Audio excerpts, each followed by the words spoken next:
chips here and there. She's a small wonder, brings love and laughter everywhere. While you're eating out, she's scavenging. Jamie, Vicki, hurry up. Dad's home. Come on, come on, come on. Hey, here I come. Hi, I'm home. Joan? Jamie? Vicki? Anybody? Surprise! Oh, no. Oh, I forgot our anniversary, honey. I am so sorry, but I've been so busy Dad, at work. it's not our anniversary. I knew that. Today is your birthday. No, it couldn't be. I just had a birthday. That was a year ago, honey. No. Gee, a year went by that fast? Here's your present, Dad. Thanks, Jamie.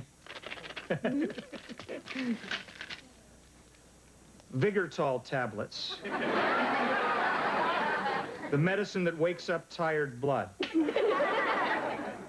I don't have tired blood. Oh, at your age, your blood falls asleep before you do. Here's my gift. Thanks, Vicki.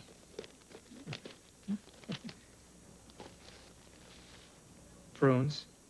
To get you going in the morning. That's very, very, very funny.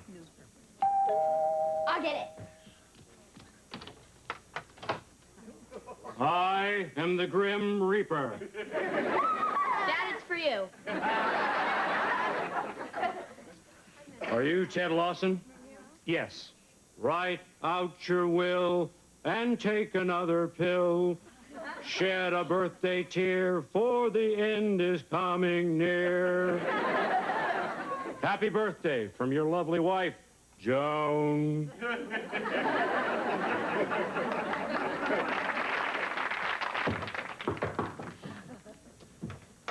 I'll be seeing you soon. Now, wasn't that funny, Ted? It was a regular riot. I could die laughing. Well, where are you going? I made your birthday cake. You have to blow out the candles. Geez, honey, at my age, I don't know if I have enough breath. I'll just take a Vigorol tablet, have a prune, and make out my will. Boy, he didn't laugh at any of our jokes. Our old man thinks he's an old man. It seemed like a good idea at the time.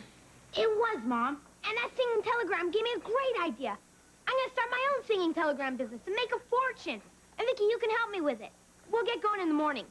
Get going in the morning? In that case, you'll need these prunes.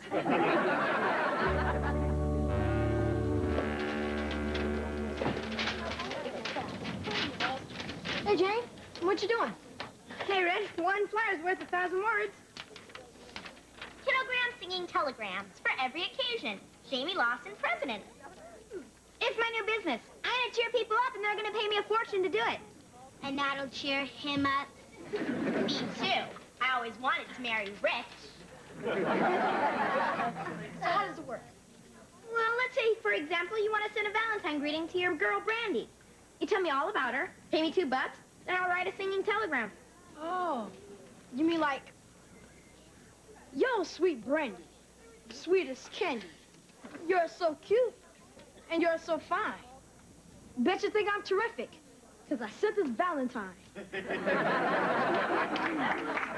Reg, where'd you hear that? What do you mean, where'd I hear it? I just made it up. My mouth and my brain work on fast forward. No, Reggie.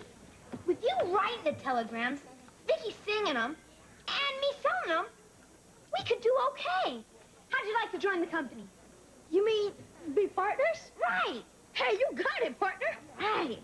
Hey, what about me? What can I do? You can be our first customer.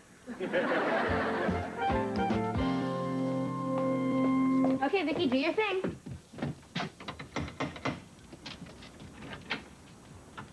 Are you Arnie Harris? Yeah, so? Arnie, this one's for you. We've gone steady 3 whole days. Arnie, Arnie, I love you in many ways. Arnie, you're my guy. 3 whole days have passed. They said it wouldn't last. Just to prove that they were wrong, I sent this $2 song. Love from Peggy. That was great. If you ever want to send Peggy a singing telegram, here's our flyer. Thanks. How many more telegrams to deliver, Vicki?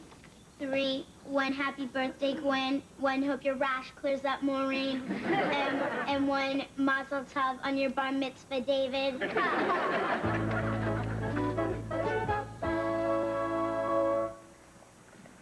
Ted, what are you doing?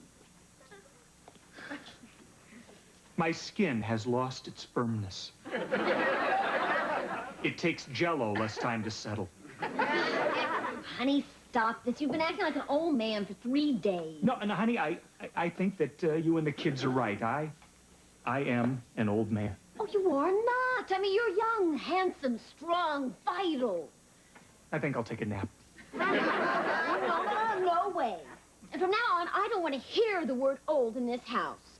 The accent is on young. And instead of taking a nap, come on, let's do something fun.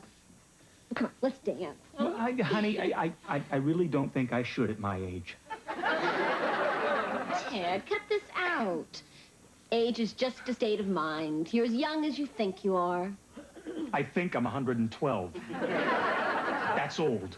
No, I said I didn't want to hear the O word. But, honey, you know how it is at my age. The first 2 things that go are your memory and your... Okay, Vicki, how'd we do? Altogether, we delivered 6 telegrams at $2 apiece. That's $12. Great. Let's divvy it up. Okay, that's $3 for Vicki, $3 for you, and $6 for me. Hey, wait a minute. How come you get twice as much as we do? Simple. I'm the president. Jamie's right. But you said we were partners. Reggie's right. I never said we were equal partners. Jamie's right. Vicki, we both can't be right. You're right. Reggie, I'm the one who thought up kidograms. Yeah, but you'd be nowhere if I didn't write all those great songs. Writers are a dime a dozen. Oh, yeah? Well, here's a dime. Buy a dozen. I'm gonna start my own singing telegram business. You'll be sorry. Hi!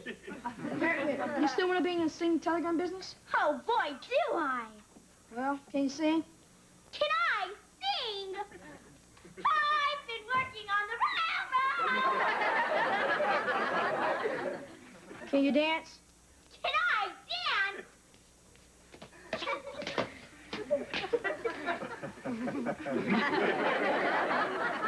You're hired anyway.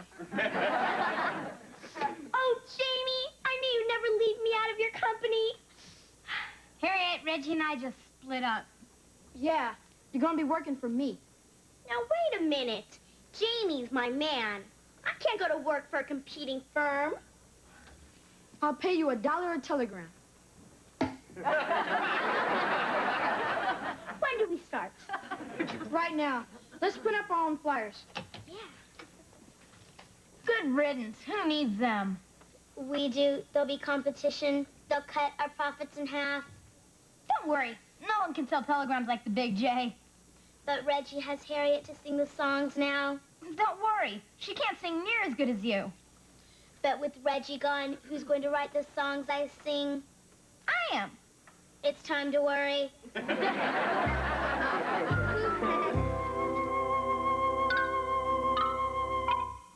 Small Wonder will return after these messages.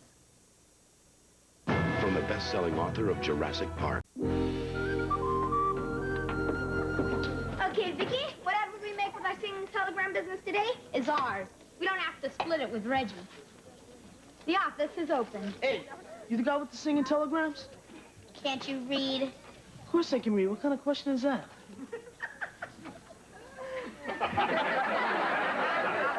Hey, you the guy with the singing telegrams? Obviously a man of wit and intelligence. Jamie Lawson, at your service. What can I do for you? I'm Stanley Konofsky. I want to send a telegram to that girl over there. Her name's Stella. You got it. That'll That'll be $2. What would you like to say to Stella? Well, I ain't no good with no words, you know? Well, just tell me what you'd like to say, and I'll put it into the right words. Well, I want her to know that she's my girl. And nobody better mess with her, no way, or I'll... Know what I mean? I think I can put that into words. Anything else? Yeah. Tell her that any guy who even looks at her, I'm gonna tie his arms and legs together with his tongue. And one more thing. Make it sound romantic.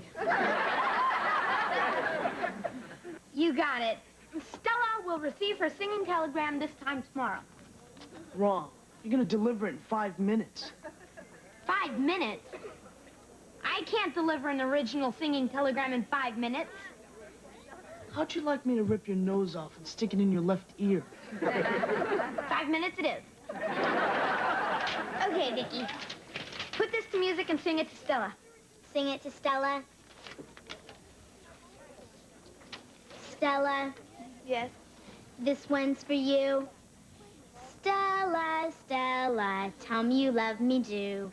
I'm so crazy, I could break arms for you. If some guy should mess with you, dear, I'd hang him by his shoes, dear. He won't look neat, he'll be dead meat. That's how much I love you, Stella. This telegram was sent to you from Stanley Konofsky. Hey, Stella, I bet you didn't think I could be so romantic. You call that romantic? You don't own me. I'll go out with anyone I want to, and that doesn't include you. You big ape. Stella! Stella!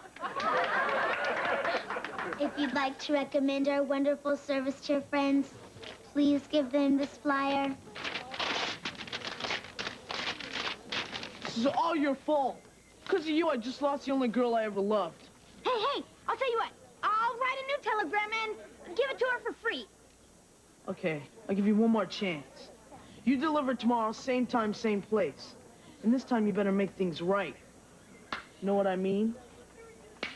He knows what you mean. Remember, the deadline's tomorrow. The emphasis on dead. Boy, if we don't pull this off, Vicki, we're in big trouble. What do you mean, we, stranger?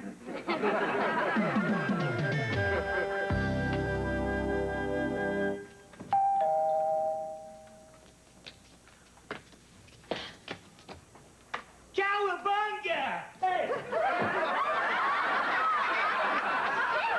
Are you all right? Gnarly wipeout, dude. What do you think you're doing? Hanging 10, man. Why are you dressed like a fugitive from beach blanket bingo? Just taking your advice, my little surf bunny. I am acting young, feeling young, and looking young. You're no longer married to an old man. You're married to the big kahuna. You're acting more like the big baboona. Hey, dude, cool off. Mellow down. Lay back. Chill out. And a dozen other groovy sayings that I haven't learned yet. Now, look. Come on, don't fidget, gidget. Slip into a two-piece, grab your board, and let's shoot the curl. Shoot the curl? No, the curl. Say it. Curl. That's wonderful. Okay. You want young? You got young.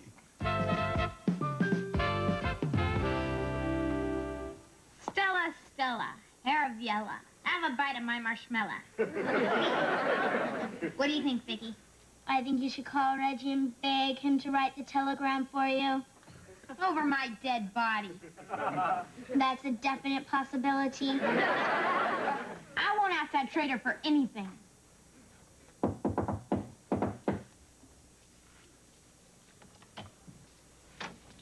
Hi, Vicki. Hi, traitor. How's business? Couldn't be better. How's your business? Even better than couldn't be better. Mine's even better than that. As a matter of fact, we're doing repeat business. This is the second telegram for a satisfied customer. He was so satisfied, he threatened to stick Jamie's nose in his ear. We don't have those kind of problems with our customers. In fact, We just delivered 3 telegrams. That's right. 1 measles, 1 tonsillectomy, and when I saw you with that other girl and I'm throwing your ring down the sewer. Reggie, you know, this is ridiculous. Why are we competing? We did better as a team. Would you join my company again? You mean you really take me back? Do we have a deal? Not a chance. Wait, please? Stanley Konofsky's gonna turn me into a hockey puck. I'll give you anything you want. Just name it. Okay. I want an equal partnership and 50% of the profits. Anything but that. Harriet, let's get out of here. Yeah. Okay, you got it. And what about me? Oh, yeah. Harriet joins the company, too. Do I have a choice? Yes, you could miss Stanley's deadline with the emphasis on dead.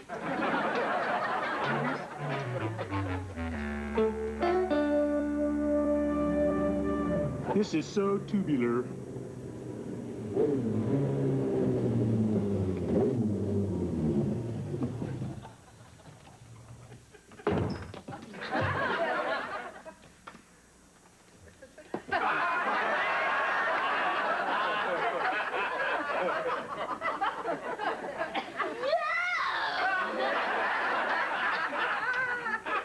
Joan? That's my old name. But now that I'm young again, you can call me Bad Mama. Bad Mama. Yeah! Ah, I got down. I got funky. I got young. You got nuts. My bike, man. I mean, we'll hit the roadhouse, down a few brewskis, and, slam dance, eh? Ouch. Joan, you look ridiculous. You know, you don't have to dress like a crazed teenager to look young. I don't look any more ridiculous than you do. Big kahuna. I guess you're right. I guess I do look like a fool, idiot, moron, yo-yo. Feel free to jump in any time and stop me here. Oh, no need. You're doing just fine. All right, Joni, you made your point. I guess I do feel a little silly in this outfit. Yeah, me too. Well, would you return the motorcycle to Charlie's kid up the street while I slip into something middle class? Hi, Mom. Hi, Dad. Mom? Dad? It's a long story, Jamie. I don't think I want to hear it. Hey, you guys are late. Don't worry. Everything's taken care of, right? It's better patch things up between me and Stella, or I'll be sending a telegram to your next of kin. Hey, don't worry. It can't miss. Stella? Yeah? This one's for you. Vicki? Harriet, You're on.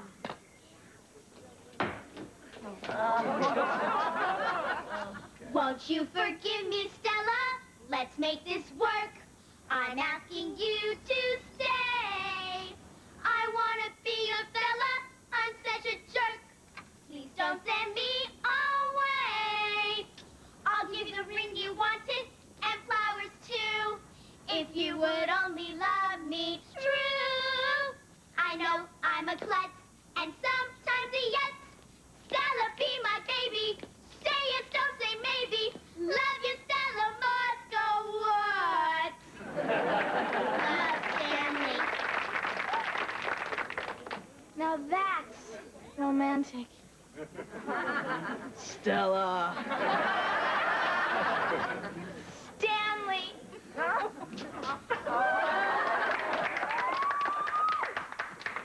right. We did it. Are we great or what? What about us? Yeah, we're not exactly chopped liver. Hey, singers are a dime a dozen. Yeah. Oh, really? Well, who needs you? Vicki and I are going to start our own singing telegram business. Starting your own business?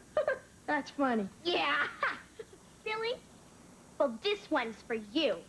Hit it, Vicki. Oh, we're gonna dance, we're gonna sing. Our profits will be nice. The kids won't pay you buckus, cause we'll undercut your price. Reg and Jamie, your business cause we've got looks and we've got brains and we've got sex appeal.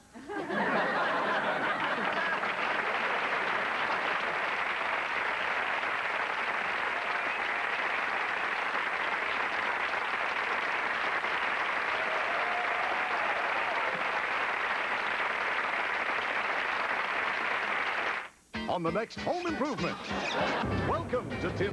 She's a small wonder, pretty and bright with soft curls. She's a small wonder, a girl unlike other girls. She's a miracle, and I grant you, she'll enchant you at her sight. She's a small wonder, and she'll make your heart take flight.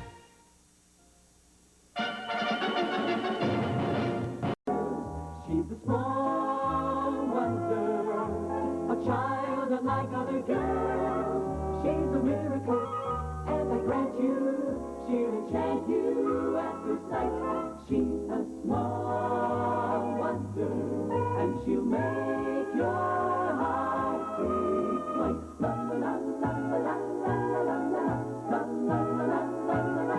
She's fantastic, made of plastic, microchips here and there. She's a small wonder, brings love and laughter everywhere.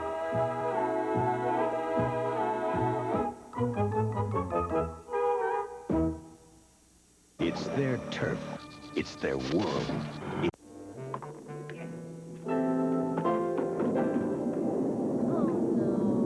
Don't worry, it's just a little power failure. I'll have it fixed in a jiffy. What are you going to do, honey? I got all the wiring in the house hooked up to my computer. All I got to do is plug it into a power source. But the power's out, Dad. You're forgetting one little thing. We've got our own walking, talking little generator. Come here, Vicki. Raise your arm. Turn around. And let there be light. And on the seventh day, I rested. Well, just a little nap.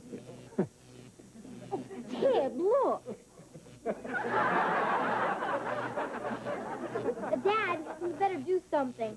Smoking could be hazardous to her health. I must have overloaded her circuits.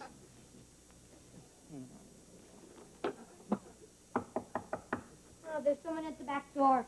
Probably the Brindles. Their lights must be out, too. Their lights have been out for years. Okay, Vicki, let's see what the problem is here. Hi, Jamie. What do you want, Harriet? Her lights are out, too. My parents wanted to know if we could borrow some candles. I guess so. Why does your family always borrow stuff? Don't you ever go to the market? Sometimes. But my mother says the lines are shorter here. Well, you won't be needing these candles anymore. I'll save them for when you're older and wax your legs. Thanks. You want to meet my cousin Mary? Her folks are away and she's staying with us for a few days. She's 16. People say we look so much alike, we could be twins. That's bad news for Mary. Harriet? Oh, hi. Hi. Jamie, this is Mary. Hi, Jamie. Harry, your lights are on too, so your mom said that you can forget the candles. Oh, well, here, Mary, take them anyway. There's nothing we love more than lending stuff to the Brindles. Here, take our salt and pepper shakers, too. Thanks, Jamie, but we won't need them. I think we got a little lady killer here. Bye. Bye, little lady killer.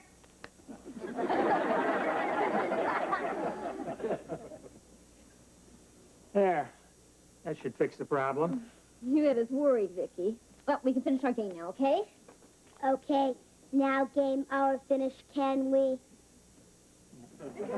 What'd you say, Vicki? Okay, now game hour finish, can we? Ted, she's talking backwards. that overload must have damaged her more than I thought. Let's see. Well, of course. The radiothermonic generator is malfunctioning, and the RPG fluctuations are oscillating out of sync. That makes sense. Can she be fixed? No, I'm going to have to pick up some parts from the plant tomorrow. Well, fortunately, I think that's her only problem. Vicki, go to your cabinet and stay there. There, staying cabinet, you're to go. Oh, boy. Boy-o.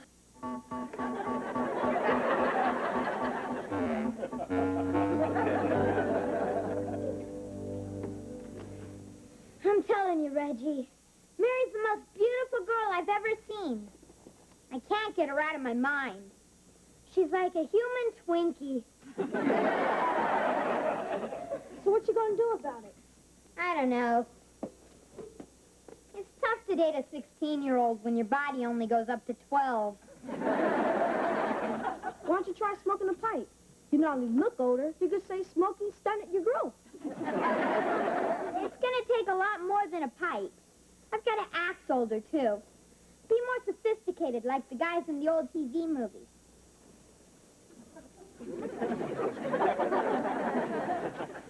How do I look? Like you have to go to the bathroom. Jamie, you're dreaming. Your elevator's stuck between floors. Look, I'll see you later. Oh, and give me a call when you get back from Fantasy Island. Big help you are.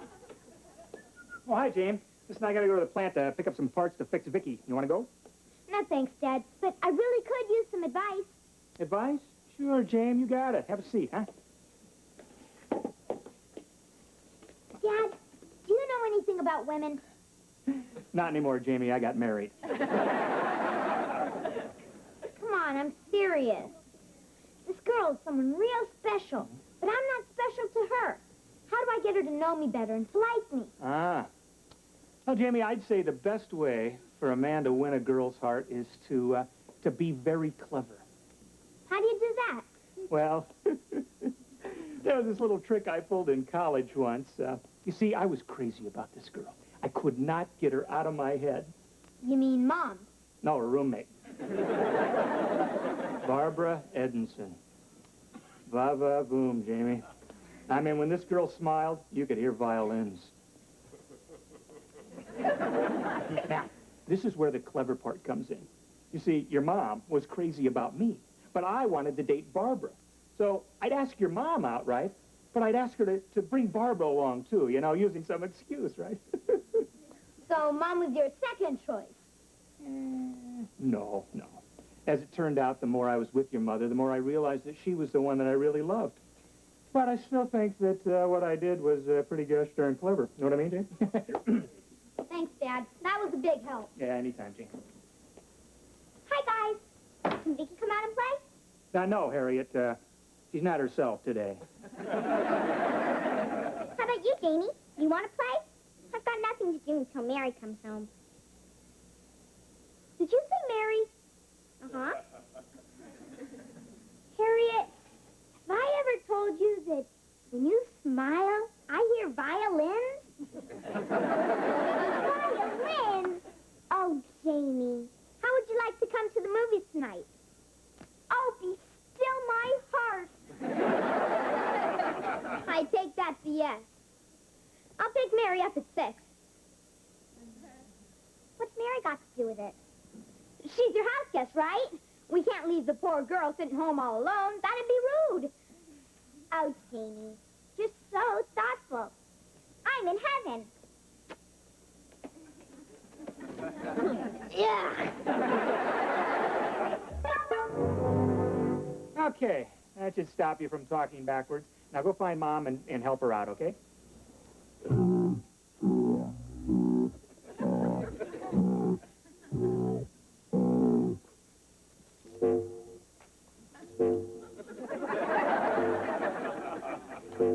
Well, back to the old drawing board.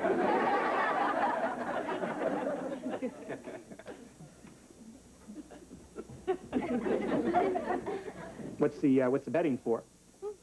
Barbara Edinson. Barbara Edinson? Oh, You remember my old college roommate? The one that used to go with us on all of our dates. Yeah, that Barbara. Yeah. Yes, the one that you were telling Jamie all about. The one I was second choice to. Honey, I can explain that. You see, well, anyway, I mean, you were the one I fell in love with and married. Doesn't that mean anything to you? Yes, it means you can stick your cold feet on your own back tonight.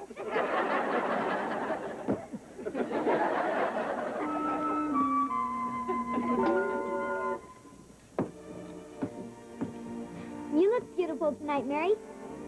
There you go again, you little lady killer. What about me?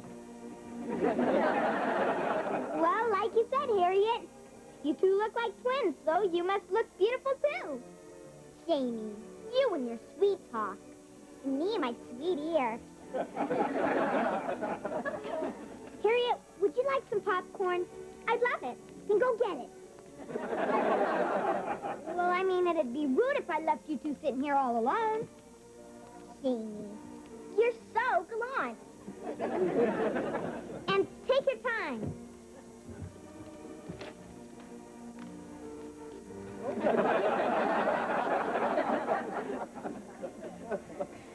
So, Mary, that's such a pretty name. I bet you were named after the Virgin Mary. Close, Mary Tyler Moore. Well, I really like the perfume you're wearing. I'm surprised. Most boys your age wouldn't even notice it. That's because I'm more mature than the average 12-year-old. I even shaved tonight for you. Really? Isn't it bad to shave Peach Fuzz?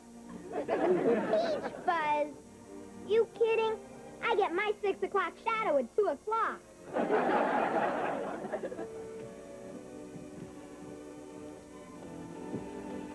Hey, Mary. Hi. See you later, Jamie. Where are you going?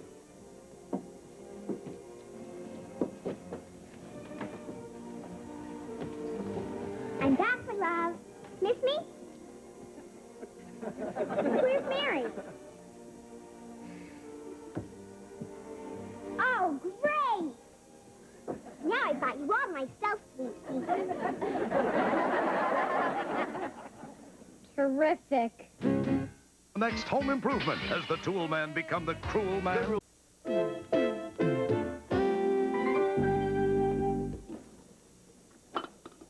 Hi, honey. How'd your date go? Abe Lincoln had more fun in the theater than I did. Oh, I'm sorry. Well, what happened? For one thing, I took Dad's advice. Well, in the future, when you want to know about women, don't ask a man. Ask a woman. What woman? Well, how about me? I passed the physical. What would you like to know? Well, there's this girl that I really like, but she hardly knows I'm alive. Well, have you told her how you feel? No? Then do it. Girls prefer men who are direct and honest and who don't play games. Direct and honest, huh? I'll give it a try. Thanks, Mom. Oh, my back is killing me. Hunchback of Notre Dame must have slept on that sofa. Okay, Vicki, I think that fixed you. How are your systems? All my systems are functioning normally, except one. Terrific. I got the world's tallest chipmunk. There. I fixed your voice. Fixed your voice. What'd you say? What'd you say? Come on, quit fooling around. Vicki, don't do that. There, I turned your voice off. Nice guy. You're so smart, why don't you fix my back? Oh, ah!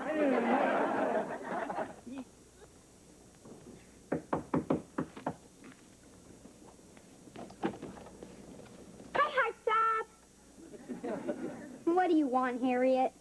I wrote you a poem that expresses my feelings for you. Great. Mail it to me. I've got it right here. When I wake up in the morning, when I go to bed at night, the pimple on your chin is never out of sight. I'm really touched. In fact, I'm so touched I have to see Mary. Mary? Why?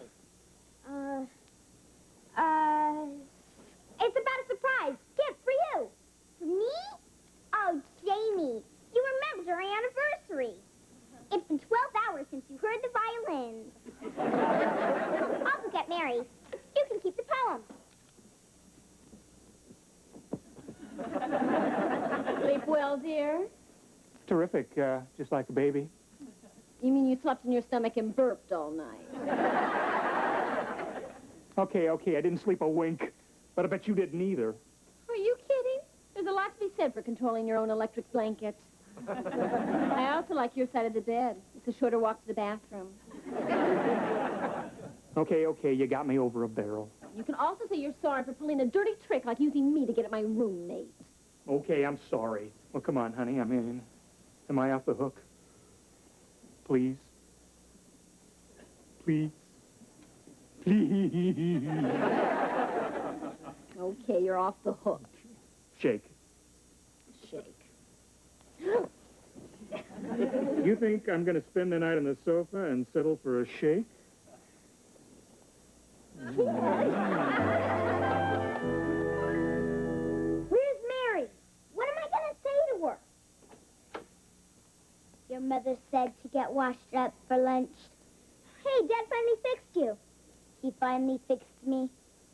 I'll be in later. I'm busy.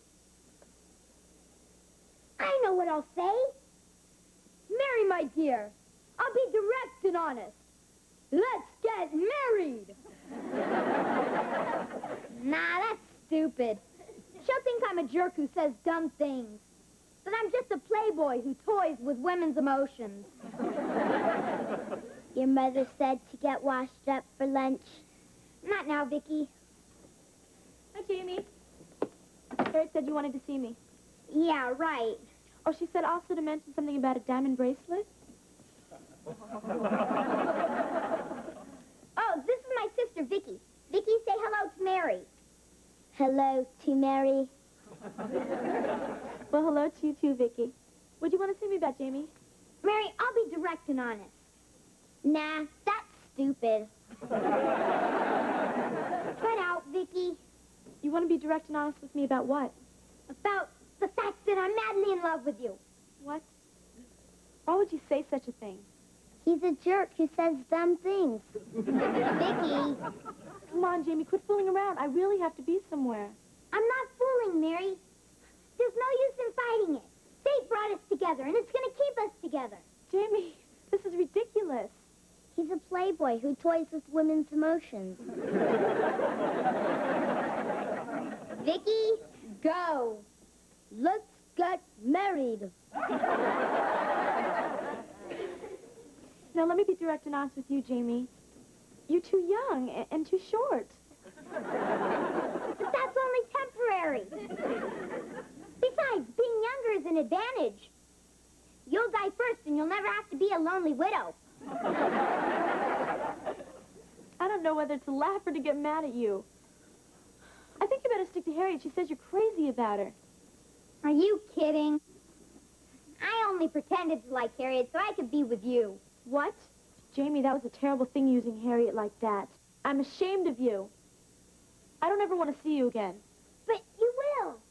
Because I'm going to be at your side. I'm going to call you. I'm going to write you. I'll walk you to school. I'll carry your books. I'll even brush your teeth after lunch.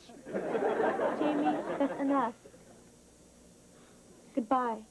The little old lady killer will pick you up at 7 to walk you to school. Sorry. Who was that? Mary. Do you expect and believe that a girl like that is interested in a kid like you? Why not? Well, now, if I was Mary, I want a guy with a lot more experience. Like me. All right, who's this Jamie Lawson? Who wants to know? My name's Christopher. Want to find the little creep who's been bothering my girlfriend Mary? I'm going to rearrange his face. He's Jamie. Hey, no way. I'm Reggie. He's the creep whose face you want to rearrange. Have you got anything to say while you still have lips? Yeah. Christopher, let me be direct and honest. I'm not Jamie. I just look like him. Yeah, then who are you? The pool man? Okay, cool man. Let's see how long you can breathe underwater. Reggie, do something. I am. I'm leaving. Okay, Christopher, you can put him down. I think you got the message. Not so fast, Christopher. She's a slow learner. I got the message. Loud and clear.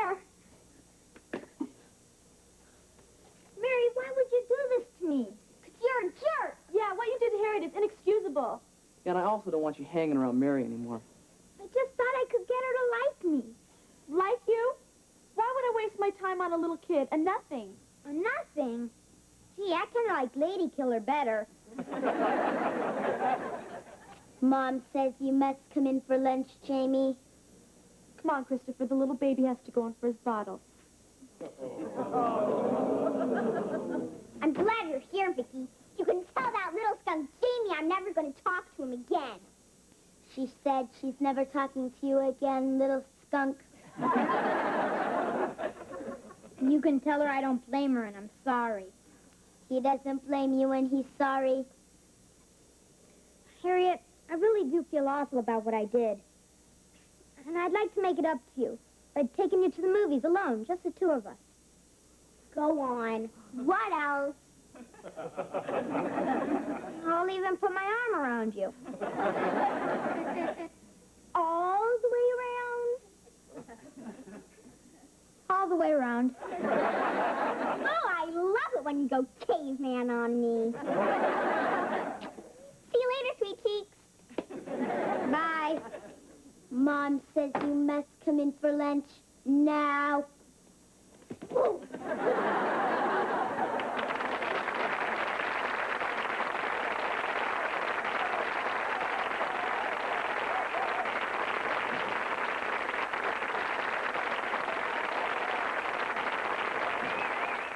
It's their turf. It's their world. A small wonder, lovely and bright and soft curves. She's a small wonder, a child unlike other girls. She's a miracle, and I grant you, she'll enchant you at first sight.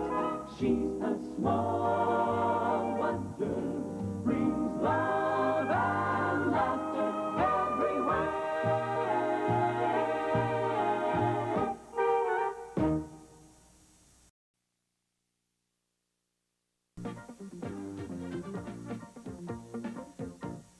She's a small wonder, pretty and bright with soft curls. She's a small wonder, a girl unlike other girls. She's a miracle, and I grant you, she'll enchant you at first sight. She's a small wonder, and she'll make your heart take flight. She's fantastic, made of plastic, microchipped here and there. She's a small wonder, brings love and laughter everywhere. While you're eating out, she's scavenging for food.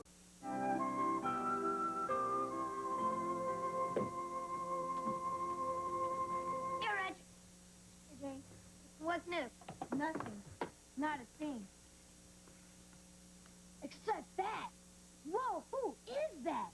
Her name is Brandy Ross. She's 13, and she started school yesterday. Great. And she has a boyfriend named Tyrone who can reduce you to bite-sized chunks. For a fox like that, I'll take my chances. Brandy doesn't know it yet, but she's about to crumble to Reggie power. Well, then you better make it fast. She can't hold much more water. My motto is wrap 'em and trap 'em. I'm just gonna slide up to her and say, hey, little mama, don't be a fool. Stick with Reg, 'cause I'm smooth and cool. Watch this. Hey, little mama. Yes? Are you okay? Come back when you learn how to talk. See ya.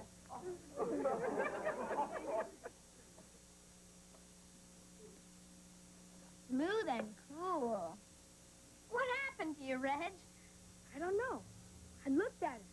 She's got those big, soft, brown eyes. So do cows.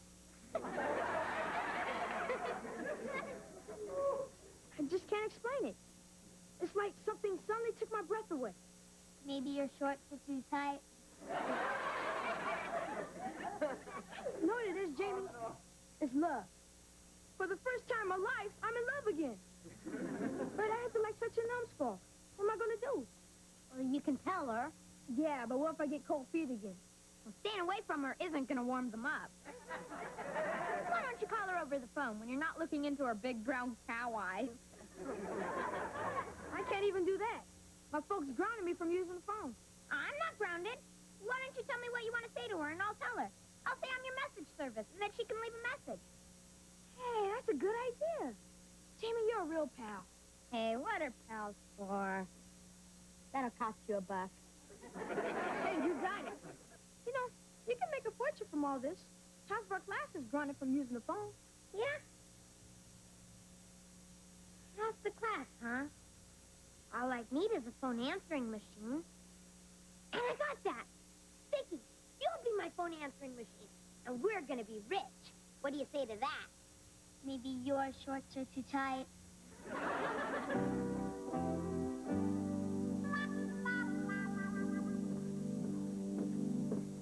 The laundry is put away. Oh, thanks, Vicki.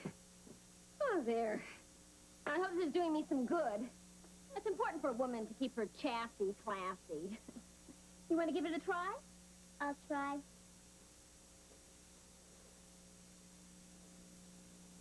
It's not moving. Well, you have to jump up and down, Vicki. Jump up and down.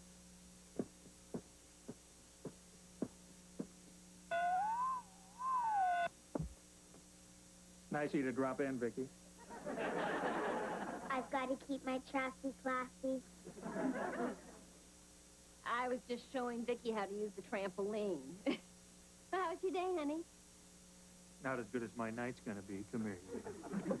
Not in front of the IDK. That means me backwards. Well, he said, changing the subject, ran into Mr. Jennings today. Oh, the president of your company? No, his son, Harold, the future president. And so I invited him and his wife over for dinner tomorrow night. Can't hurt to play a little office politics. You understand, right? Sure. Well, you know, actually, I like Harold. It's his wife, Cynthia, I can't stand. But she's always walking around with her nose up in the air like she's smelling something. And what she's smelling is us. Can I have something to nibble on before dinner? How about some carrot sticks? How about an ear? Not in front of the IDK.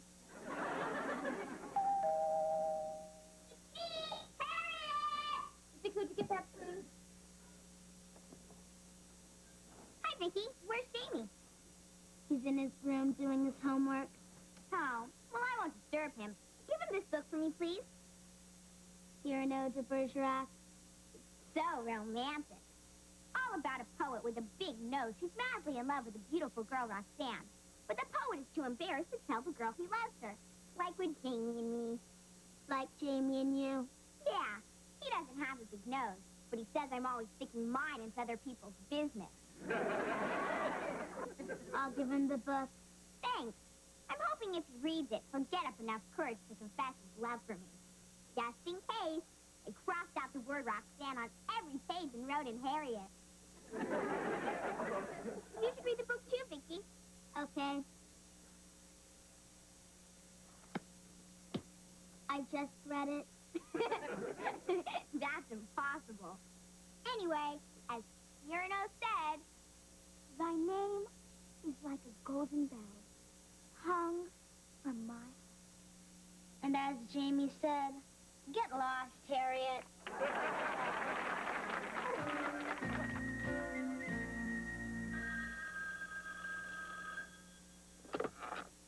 Jamie's message service. Please leave your message at the sound of the beep. This is fantastic. We've already made $6 just from the 7th grade alone. If this keeps up, I'll be able to buy the 7th grade. You can play back that last message, Vicki.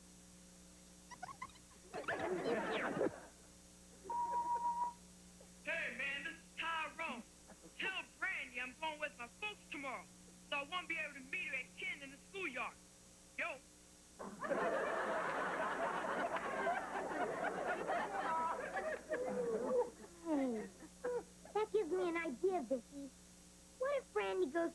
schoolyard to meet Tyrone, but I send Reggie instead. What do you think? I think if Tyrone finds out, you'll be the bite-sized chunk. Oh, hi, honey. Joni, what's going on? I've been trying to phone you for over an hour, and the line's been busy. Who have you been talking to? Oh, nobody. I just got home myself. I've been out shopping for tonight's dinner with the Jennings. That's why I was trying to call you. They had to cancel out. Oh, I couldn't be more disappointed. I guess the phone's out of order. I guess it isn't. Wonder what was wrong. Jamie's message service? No wonder the phone was tied up. Well, I got a message for him. The phone's gonna be okay. He's gonna be out of order.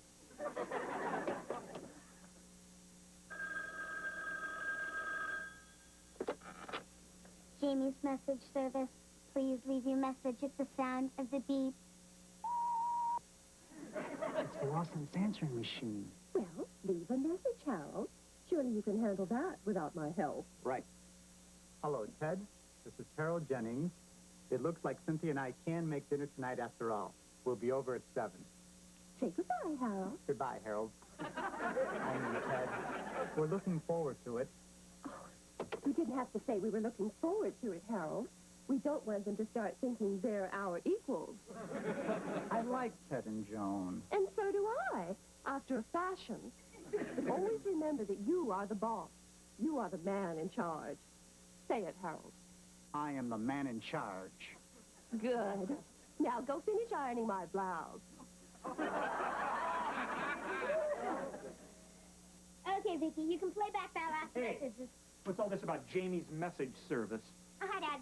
It's our new business. We take messages for the kids who are grounded from using the phone. Want to leave a message? It'll cost you $1. Jamie, you tied up the phone for over an hour. What if there was an emergency? And don't you realize you're helping these kids disobey their parents? Really? Now that you put it that way. Maybe I'm not charging enough. You're not going to be charging them anything. You're out of business and you're grounded from using the phone until further notice. But, Dad... No buts if you want to save yours. And Vicki, I don't want you taking or playing back any more messages. In fact, erase all those messages from your bubble memory module. Oh, wait, Vicki. A new message just came in, Dad. I don't know who it was. I don't care if it was E.T. phoning home. Forget it, Vicki. Vicki, just between us, who was that last message from? I forgot. On the next Home Improvement, what was supposed to be the I still say it was a good idea, Vicki. But I guess we're out of the phone business for good. I loved you ever since one night when a voice that I never would have known under my window breathed just so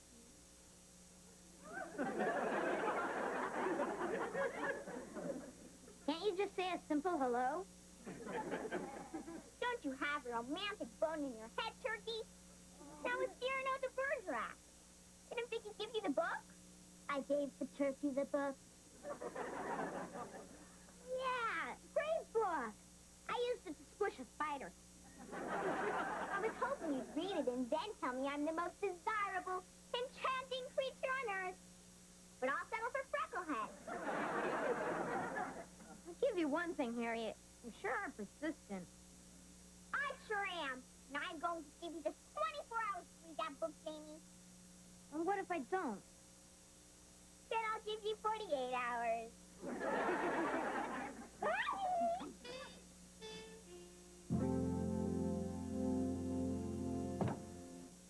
And voila, les spécialités de la maison, pepperoni pizza. Oh, you mad, adventurous fool, you. I'm so glad that Jennings canceled dinner tonight. I'm just going to relax and pamper myself. Don't I get any pampering? You got it. Give me your foot. I'll show you how the other half lives. Oh, no. Come on, ma'am. Real men don't polish their toenails. Real men let them grow and use them to spear buffalo. Ted, we're two consenting adults in the privacy of our own home. Hand over that foot. Will you still respect me in the morning? Come on. It's got balls. It tickles. Honey, I want to ask you something. You think that I'd look good as a redhead? Why not? You look good as a brunette and a blonde. Ow, ow, ow. I'm serious. Wait, let me tell you something, okay? Now. Oh. So what you think? I can take it back if you don't like it. Well, gee, honey, I don't know. I mean, I'm so used to you the way you are. I mean, what if I suddenly came home as a redhead?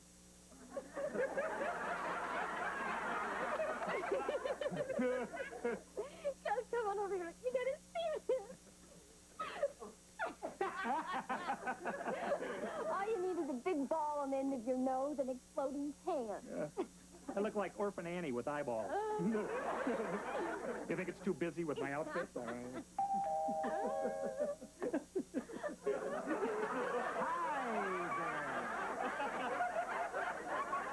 Mr. and Mrs. Jennings, We weren't expecting you. Who were you expecting, Daddy Warbucks? oh, I'm sorry, Dennis. Please, come in. Didn't you get my message? I left it on your answering machine. Answering machine? Vicki. What is that odor? Do you use a garlic deodorant? It's pizza. Pizza! Oh, I love pizza! What kind is it? Oh, it's pepperoni. Go ahead and have some. Oh, I can't. Cynthia won't let me eat any food that ends with oni. Harold, you know I hate to see cheese dangling from the end of your nose. Obviously, there's been a mix-up about this evening. Yeah, listen, why don't we, we'll go change and we'll take you out to dinner, okay? Ted and I, we were just relaxing and having some fun. Yeah, you know. Well, I'm sure that you two do the same. Never. Just once, though, I like to kick off my shoes like you, Ted, and put my feet up and bite into a great big pizza. Harold, control yourself. Where do you get these kinky ideas? For once, Cynthia, I don't want to control myself. I want some pizza. Harold, if you touch that box, I'm leaving.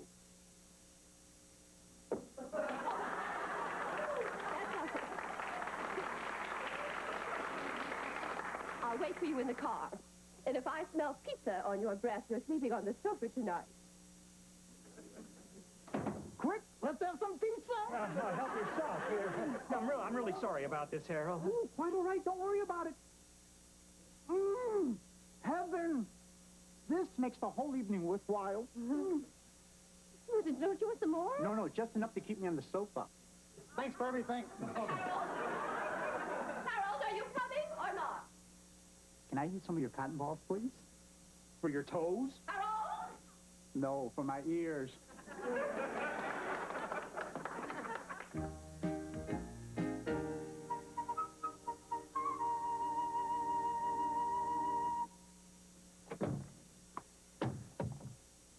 Hi.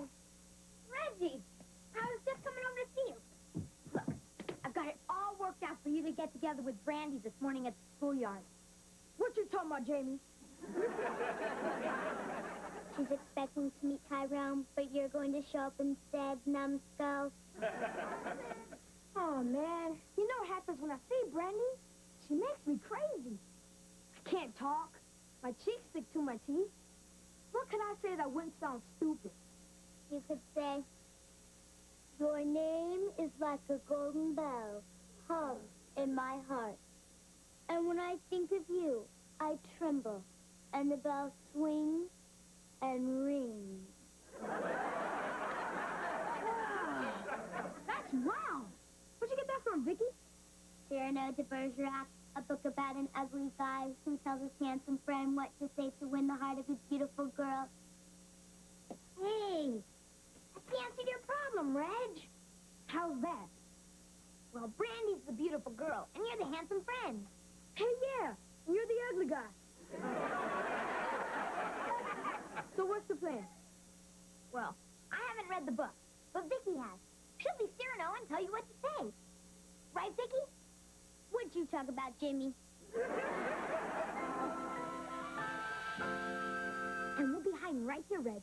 So if you get into trouble, come on over to the drinking fountain for a drink. Vicki will tell you what to say. Okay. What do I say first, Vicki? A kiss, the word is sweet. What will the deed be? A kiss. The word is sweet. What would the deed be? Are your lips afraid, even of its burning name? Are your lips afraid, even of its burning name? Got it. There she is. Go get it, pal. Oh, hi. You're the one with the speech problem? What do you want? Your deed is sweet, and don't be afraid to burn your lips. What? I need some water. I blew it. I heard it. Vicki, give him another line. Shall my eyes drink beside of you like wine, with a look that is a kiss? Got it. Are you okay? What were you saying? I've got wine in my eyes and at the sight of you, and kiss my drink.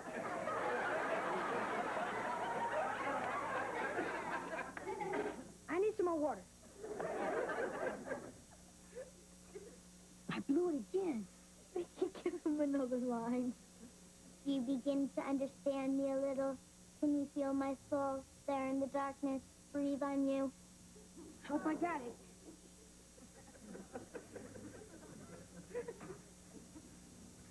Do you mind telling me what is going on? Brandy, did you begin to understand me a little? Can I breathe on your soul while you feel me in the darkness?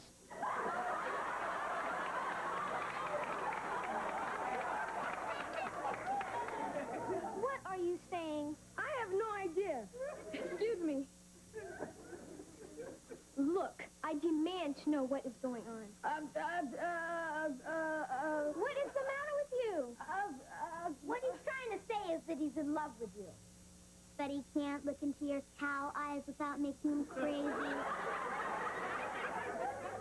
Really? Well, why didn't you ever tell me this, Reggie? Because his cheeks stick to his teeth. Well, nobody's ever talked to me like that before, Reggie. Tell me more in your weird little way. Walker, a walk? Why not? I guess Tyrone isn't showing up. Hey, when you got it, pal, you got it. Well, it looks like everything turned out okay. Thanks to Cyrano and you, Vicki. Hey, when you got it, how you got it?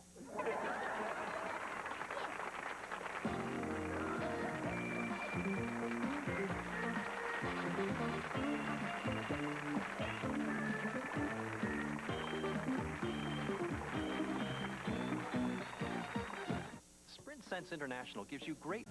She's a small wonder, pretty and bright with soft curls. She's a small wonder, a girl unlike other girls. She's a miracle, and I grant you, she'll enchant you at first sight.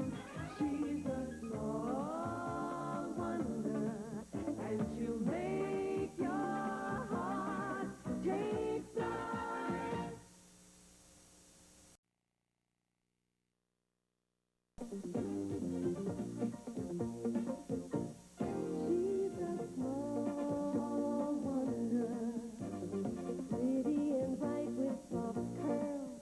She's a small wonder, a girl unlike other girls. She's a miracle, and I grant you, she'll enchant you at first sight. She's a small wonder, and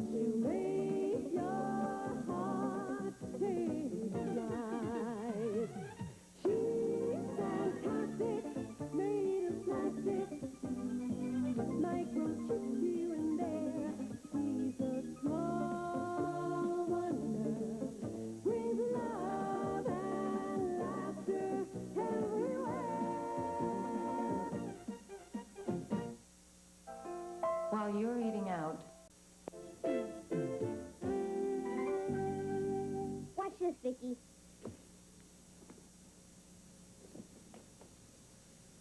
Pretty good, huh? Pretty good. Watch this.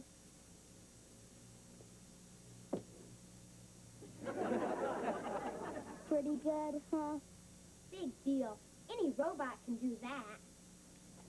Vicki, come down from there before you fall on your plastic little robot. Jamie, I thought I told you to finish your chores before you started to play. And how about clean up this yard? I can't clean the yard, Mom. The broom's not here. Hi. Is this your broom? Someone just threw it over the fence. I was showing Vicki how to throw a javelin. Well, if anybody knows how to throw it, it's you. Now get to work. Can I help? No, but when I'm done, I'll give you the broom to fly home on. My. You're certainly a grumpy bear, which I find very attractive in a man. The grumpy bear hates doing chores. Who doesn't? Our parents do all the bossing around and us kids do all the dirty work. We're nothing but cheap labor. When I complain, my mom sends me to my room without dinner. That's terrible. Not really. Such an awful cook. Sending me to my room without dinner was my idea. Anyway, it'll be different when you and I are married, Jamie. We'll be the best mom and dad on earth. Harriet, if you and I ever get married, it'll be because we're the last mom and dad on earth. I can wait. Bye.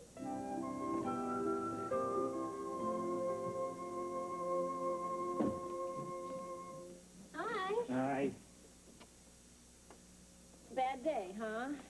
How can you tell? A kiss on the cheek usually means a bad day at work or garlic toast at lunch. Well, our union's got a new contract coming up, and the guys at United Robotronics have chosen me to represent them at the bargaining table starting tomorrow. Congratulations. But that's good news. Yeah, the bad news is management is being represented by our slimy, pea-brained neighbor. Brandon Brindle. What do you want, Brandon? You had garlic toast for lunch. Teddy boy, I just want you to know up front, there's no hard feelings. Just because I'm going to crush you tomorrow at the bargaining table doesn't mean we can't be friends. Well, of course not, Brandon. There are much better reasons why we can't be friends. Oh, good, Teddy. Keep that sense of humor. You're going to need it. Oh, it would be so embarrassing to see you sitting there sniveling, begging. I've seen that pathetic side of you, but the others haven't. Bye. I just can't believe that management picked that ninny to represent them. Oh, honey, I'm sure you'll handle him just fine. And you know what? You give me a great idea. I've been looking for an exercise to use in my class for American government. And what is more American than a labor union? Well, that solves your problem. But what about my problem with Brandon?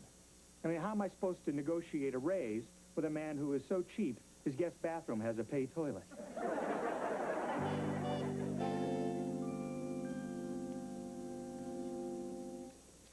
Oh, the whole point of a labor union is for workers to have an organization that speaks for them as a whole. And then they can go to management and bargain to improve working conditions. So, tomorrow I'll be the management in our exercise, and you'll be the labor union, and we'll negotiate. Yes, Jamie? What are we going to negotiate? Oh, I thought the class could decide on some things that they feel would make their lives better here at school. And I mean serious things, all right? Oh, and you also need to pick someone to represent all of you at the bargaining table. All right. I'll see you all tomorrow. Hold it. Attention, please. Fellow union members, if you really want to stick it to the management, I nominate a man to negotiate for you who's intelligent, fearless, and a great-looking jock. I nominate me. If anybody knows how to throw it, it's Jamie.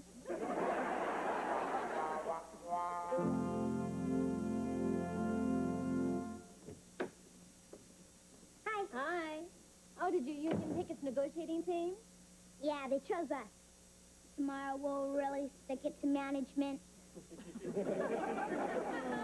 That's so. Well, how about you two negotiating yourself into the kitchen, setting the table for dinner, huh? Hey, make a note of that, Vicki.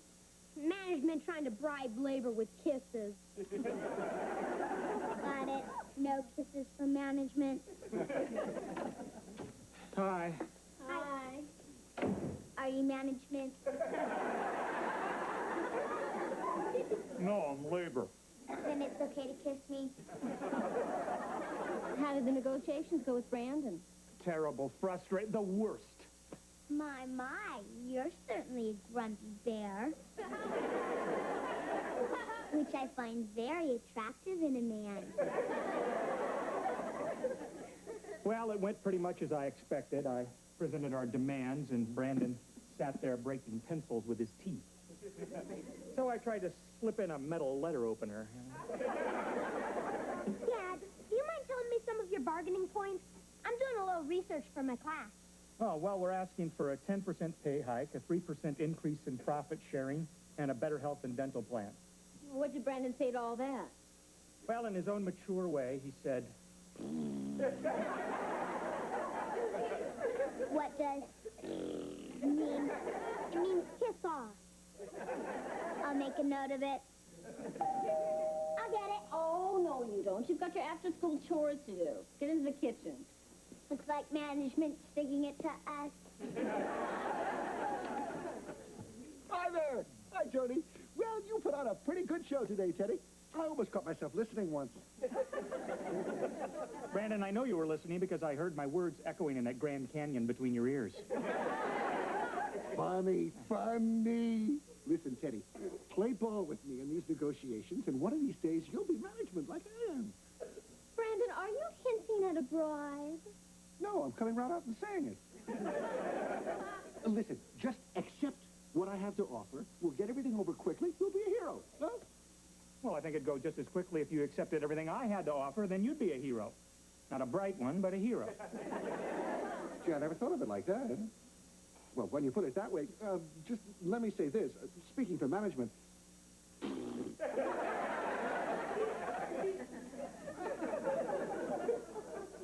Well, you have to admit he's eloquent. Labor says dinner's in the oven. Thank you, Vicki. Well, Brandon better shape up or we'll put up a fight that he'll never forget. We're going to stand firm and united, and if he tries to push us against the wall, we will strike. That's the spirit, honey. And if he thinks I'm kidding, he can go suck canal water. When I'm through with him, he's going to be eating crow. You feel better now? No. What's for dinner, Vicki? Stuffed cabbage, but if you want, I can go stuff a crow. Good. Make a note of that one. Will the class please be seated? Will the negotiating team come to the bargaining table? Has labor completed a list of its demands? Yes, ma'am. And remember, you're negotiating with that cute little bundle from heaven you used to burp. Vicki, read our demands. Labor's demands are as follows. We want a longer lunch period, a candy machine in the classroom for emergency energy purposes, a 48-hour warning before any surprise quizzes, and no term paper longer than 5 pages. Make that 2 pages. And last, we'd like to have a place to keep our pets while we're in school. Now, class, settle down.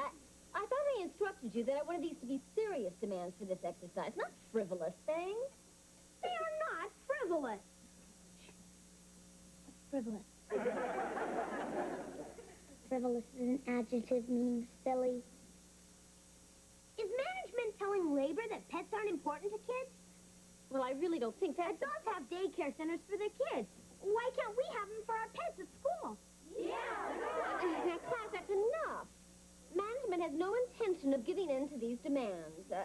What is labor's reply? Labor's reply is... Are you sure that you're speaking for your entire union? Union? Well, it's obvious that labor is not intending to negotiate seriously. The meeting is adjourned. You may return to your seats. If management thinks labor won't put up a fight, then management can go suck canal water. We'll put up a fight management we'll never forget. Yeah! We're gonna stand firm and united, and if they try to push us to the wall, we'll strike. Strike! Strike! Strike! Strike! Strike! Strike! Strike! Strike! How would Lee Iacocca handle this? It was one of the most talked about X-Files ever. Hi, I'm home. Oh, hi, honey. You're home awfully early. I could have stayed home all day for all the good I did at the negotiating table. Is Brandon Brindle still being stubborn? Completely. He is so infuriating.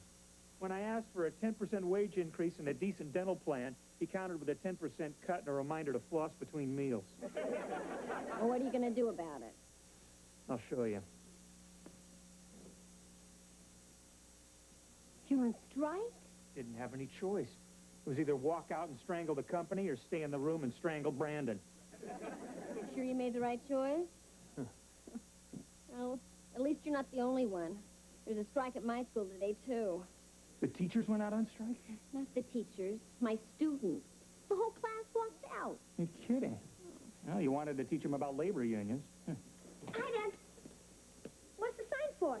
Oh, my company's on strike. I've got to go picket the plant tomorrow. We're on strike, too, Dad. Management can go stuff crow. That's carrying things a little bit too far. I mean, I don't think kids should be striking at school. You listen to your father. But I'm with you in principle. But not when he's wrong. The right to strike is one of the building blocks of a free society. And it's a free society that's made me what I am today. Unemployed. I'm glad you feel that way, Dad. Because I wrote down some things that Vicki and I would like to negotiate with you and Mom.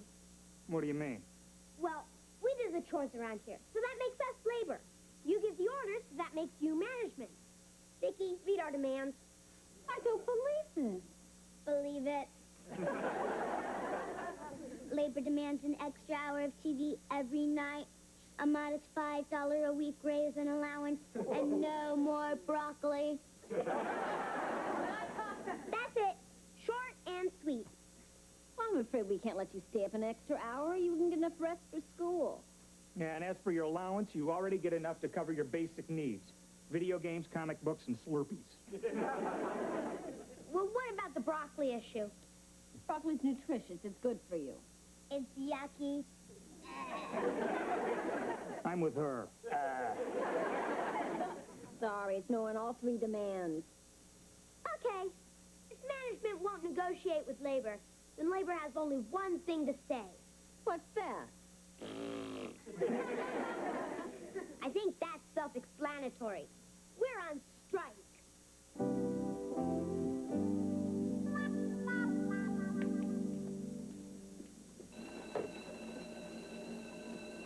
All right, you've made your point. Come into the classroom. It's over. They say it ain't over till the fat lady sings. I mean it, kids. Come into the classroom. Is management ready to negotiate, Mrs. Lawson? I told you I'm not going to discuss your silly demands. But it's not fair. You said you wanted us to learn about unions and bargaining and all that stuff, didn't you? Well, yeah. And how do you expect us to learn if you won't let us do what you're trying to teach us? No talk, we walk. Strike! Strike! Strike! Strike! Strike! Strike! Strike! Pull it! Pull it!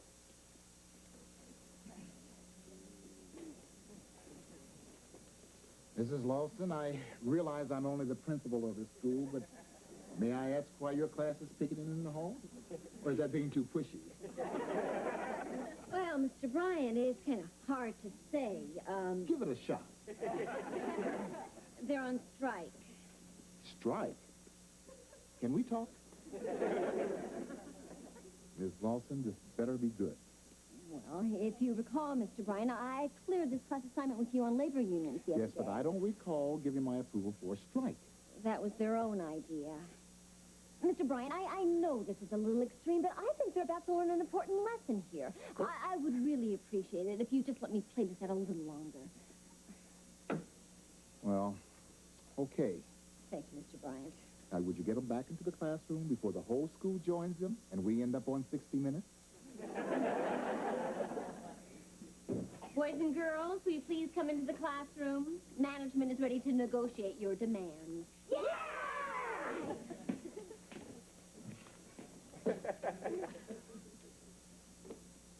Come on in, Vicki, it's over. I ain't stopped until the fat lady sings.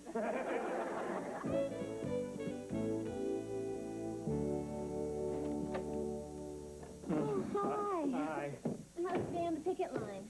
Honey, it was so hot out there, my feet feel like baked potatoes. How about something nice and cold to drink? Oh, great. And some sour cream and chives for my feet.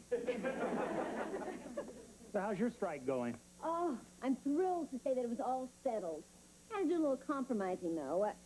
The kids wanted to have a daycare center for their pets. Oh, what'd you work out? I said no, but they could have a pet show once a month, and that I would donate the papers to cover the floors. Boy, you're a great negotiator, honey. I should try that with Brandon. Nah, I'd never use a newspaper.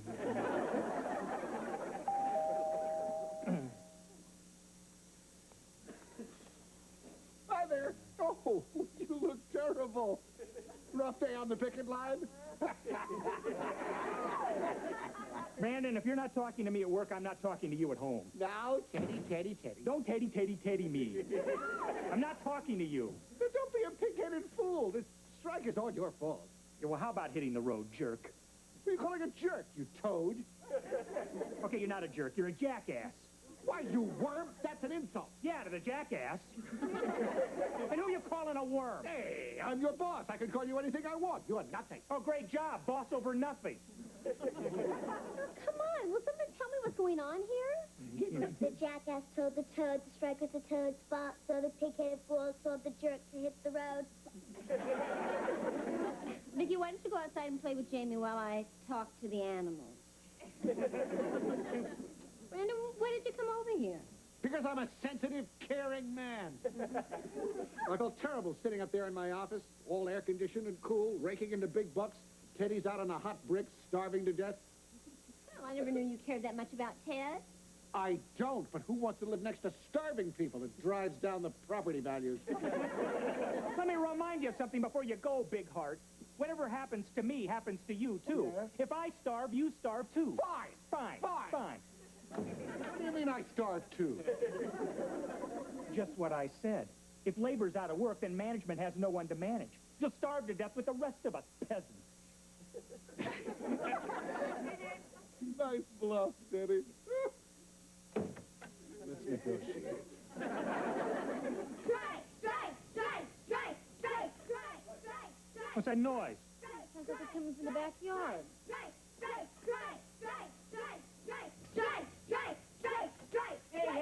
Hey, cool it. What are you kids doing picketing out here? Well, we didn't want to picket in the front and embarrass you with the neighbors. Harriet, what are you picketing for? Because I want to negotiate my chores and allowance like they're doing. Oh, forget it. I'm your father. I'm telling you right now, knock it off. Okay, and I'm your daughter. And I'm telling Mother where you pinched a cleaning lady. Daddy's little crumb cake. I tell you what, why don't we negotiate this over a big bowl of ice cream?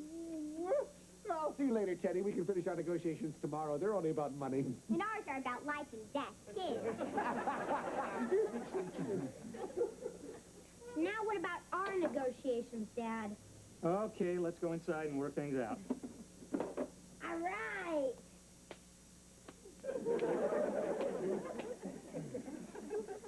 Joni, while we're hammering out our new contract, would you make us something to nibble on, please? Why am I always the one to get the refreshments? Because you're a mom. That's your job. For which I'm overworked and not paid. You know, I'm tired of being taken for granted around here. The kitchen's on strike. What? And as for you, you'll have to negotiate any other room in the house. Got the picture?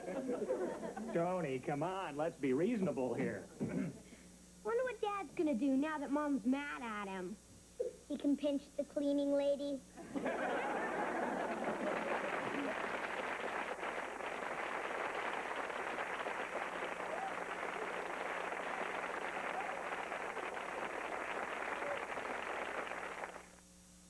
You know, in the car... She's a small wonder, pretty and bright with soft curls. She's a small wonder, a girl like other girls. She's a miracle, and I grant you, she'll enchant you at first sight. She's a small wonder, and she'll make your heart take flight.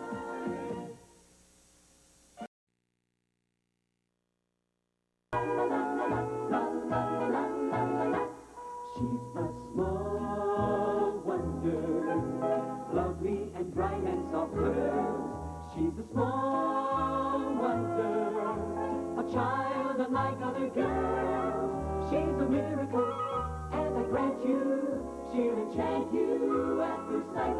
She's a small wonder, and she'll make your heart take flight. La la la la la la la la la la la la la la.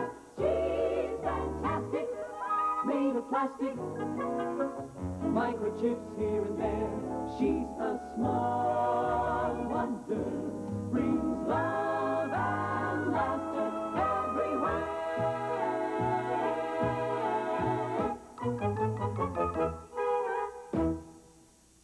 Back by popular demand.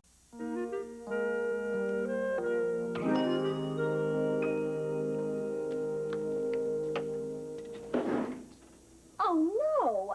What's wrong? Oh, I set the timer, but I forgot to turn on the oven. Oh, boy. There goes dinner. Oh, your father's going to growl like a lion. Then he should like raw meat. Wait a minute. I got an idea. Come here, Vicki.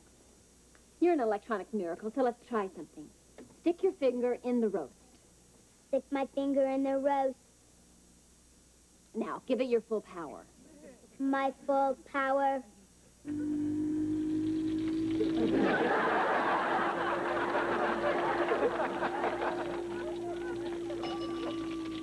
Now, that should do it. Very well done, Vicki. No, it's medium rare. Hi, honey. That roast smells great. Well, it should. I've been slaving all day over a hot stove to make it. Oh. No, boy.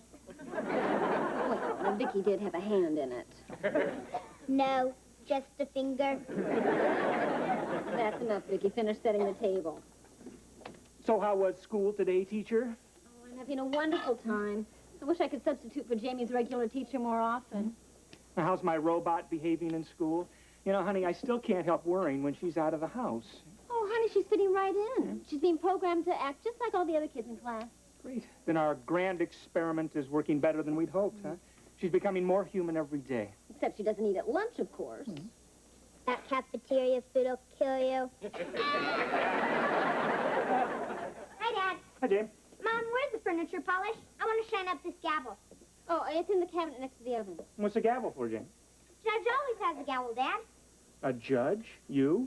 What for? Short claims court?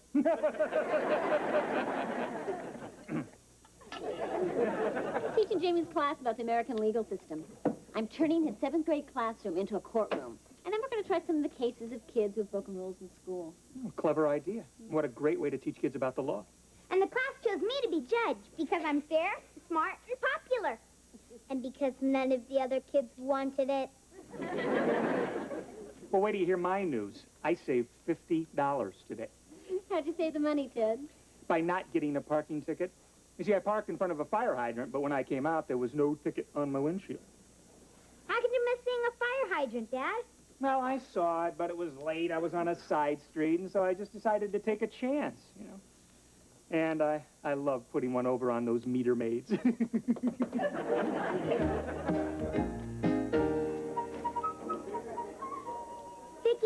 I'm appointing you my official court reporter today. Court reporter is not in my bubble memory module. Well, you record everything you hear and you repeat it back, word for word. Word for word. Now, when I ask you to... I didn't mean for you. Knock it off. Knock it off. man. How about serving towels with your showers? Sorry, Reggie, but during hay fever season, my nose is quicker than my hand. So, how's the Honorable Judge Lawson? Kinda nervous. Listen, Jamie, I gotta talk to you before... Huh? All clear. It's you! Boy, talk about acid rain. Sorry. Listen, Jamie, I gotta talk to you in private, old buddy, old pal. Sure, Warren. Vicki, go in class and wait for me. Sure. Old buddy, old pal. What do you want to talk about, Warren?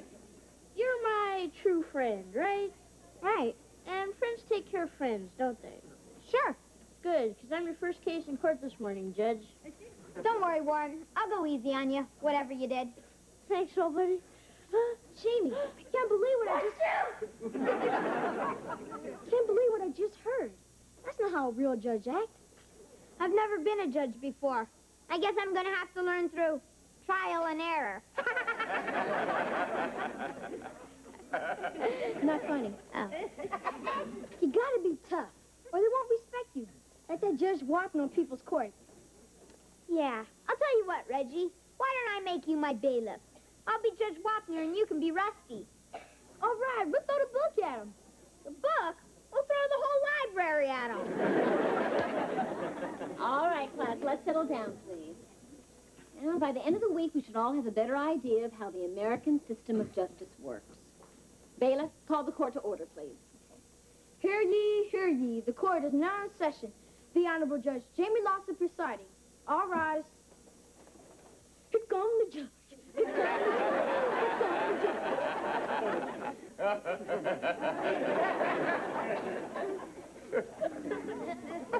judge. You may sit.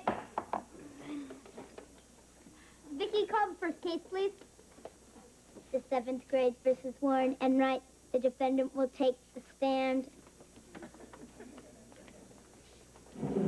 How you doing, buddy? That's how you doing, Your Honor, buddy.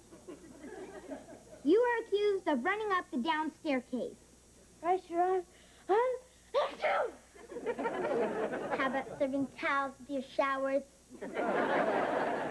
The court will come to order, please. Now, where were we? Hear ye, hear ye. Court is now in session. The Honorable Judge Jamie Lawson presiding. All rise. Here comes the judge. Stop, Vicki. That's enough class. Please continue, Your Honor. You've heard the charge, Mr. Enright. How do you plead? Oh, I'm guilty, Your Honor, buddy. I throw myself on the mercy of the court. Well, running up the down staircase is a serious offense. On the other hand, nobody was hurt.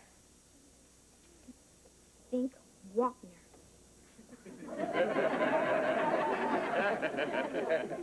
On the third hand, somebody could have been hurt. So when you put all the hands together, I sent you to washing dishes in the cafeteria for 6 months. Way to go, Wapner. Your Honor, usually the punishment fits the crime. You're right. You also have to eat the food in the cafeteria. I think your sentence is a little too harsh. Anybody else think my sentence is too harsh? Overruled. Next case. The next case is the 7th grade versus Reggie Williams. He's charged with throwing water balloons off the school roof. You didn't tell me you were on the docket. What's the difference? You're gonna let me off. Besides, will Wapner stick it to Rusty? But it says here there were a lot of witnesses. Looks like you're really guilty. That's only because I am. What's the problem, Your Honor? Oh, nothing. Just having a private consultation in my chambers. According to the evidence, you're guilty, Mr. Williams. I have to pass sentence unless you have something to say in your defense. How about this? I've got 2 tickets to Madonna concert, and one of them has your name on it. Case dismissed. be quiet. I think you better tell me what you two were whispering about, Your Honor. I object. Objection overruled. The court reporter will repeat the transcript. Vicki? Here comes the judge. Stop, Vicki. Just the conversation between Reggie and Jamie. I have to pass sentence unless you have something to say in your defense. How about this? I've got 2 tickets to the Madonna concert, and one of them has your name on it. Case dismissed. Jamie, you can give me that gavel. But why? Because in our legal system, no one is above the law, including judges. Tomorrow, the first case on the docket will be the 7th grade versus Judge Jamie Lawson. The charge, accepting a bribe. Oh, man. There go the judge. If you thought The Twilight Zone was TV's best supernatural series... That was a great dinner, honey. Great! It was fantastic! It's hard to believe that a woman so young, so beautiful, so intelligent. And she can also be a gourmet cook. It won't work, Your Honor. You still have to stand trial tomorrow for taking a bribe. There go the judge. There go the... Knock it off, Vicki. Dad, you wouldn't really let Mom put your own flesh and blood on trial, would you? Hey, don't drag me into this. If you'd used your head, you wouldn't be worrying about your tail. And I'm just thinking of you and Mom. Think of the shame you'll feel when you tell everybody your only son is breaking rocks on a chain gang. I'll tell them you're learning the construction business from the ground up. Jamie, you broke the law and you have to pay the consequences. Well, so did Dad. He's not paying any. When did I break the law? Yesterday, you said, I love putting one over on those meter maids.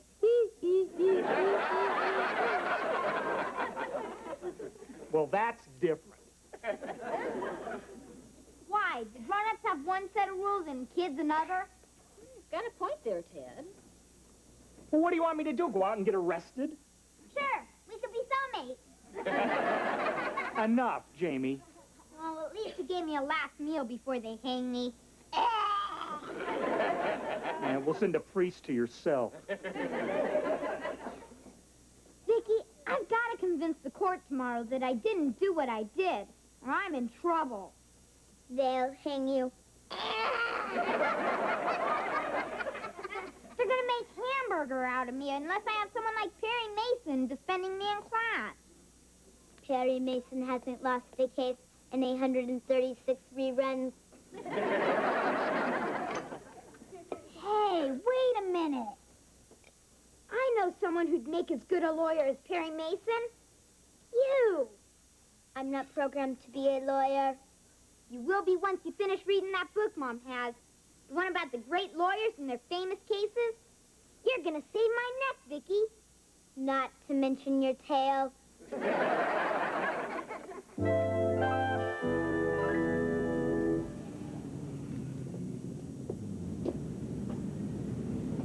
Oh, meter maid, over here, please, meter maid. Sir, I am not a meter maid. The expression meter maid went out with Toots, Gun Maul, and 23 Skidoo. I'm a parking enforcement officer. Oh, sorry about that. Well, officer, I would like you to give this car a ticket. As you can see, it's illegally and thoughtlessly parked right in front of this fire hydrant. Well, what's the matter? Does it belong to your ex-wife? No. This is my car. Your car? Well, as long as you're here, why don't you just move it? Well, I will as soon as you give me a ticket. What are you, some kind of a nut? No, I know it looks that way, but listen, I have a very good reason. So please give me a ticket. I deserve a ticket. In fact, I demand a ticket. Okay. You want a ticket? You got it, honey. Thank you. Name? Ted Lawson. Ted? Is that an unusual name for a nut? No, it's not unusual at all. That's my 2-year-old boy's name. Oh. Today's his birthday. Oh. Got him a 2-year-old girl with training wheels. Yeah. Well, Well, listen, I really don't have time, and I've got to... Oh. See? Handsome little dude, isn't he? Yeah, he sure is. Got a smile just like his father. No front teeth. Oh, yeah. Real cute. Now, how about my ticket? Oh, I can't give you no ticket. Not to my son's namesake. Now, why don't you just move your car? Are you saying you're not going to give me a parking ticket? Mm-hmm. Have a nice day. I will not have a nice day unless you give me a ticket. Oh, you'll get over it, honey. Meter maid, meter maid, meter maid, meter maid. Just like my little Teddy when he doesn't get his way.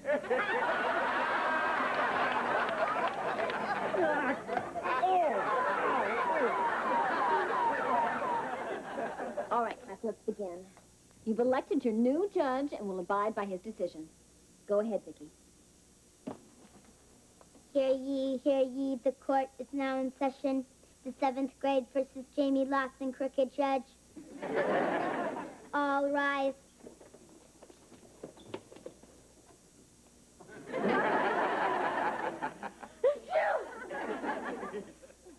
You really stuck it to him when you were judge.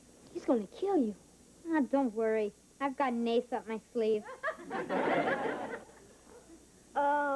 You can all sit down now. You don't have to if you don't want to, but it'd be nice. Here, class. Your Honor, may I approach the bench?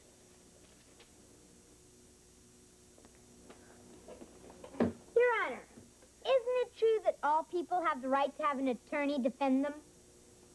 That's correct. That's correct. Good. I wish to call my attorney. And who's your attorney? Yeah, who's your attorney? I call Vicki Lawson for the defense. Okay, go ahead.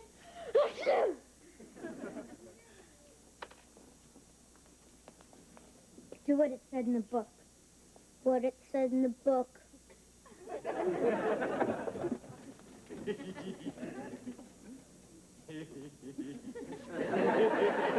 Those are my glasses and my book. Ladies and gentlemen of the jury, Your Honor, I ask you, is this the face of a man who beats his wife?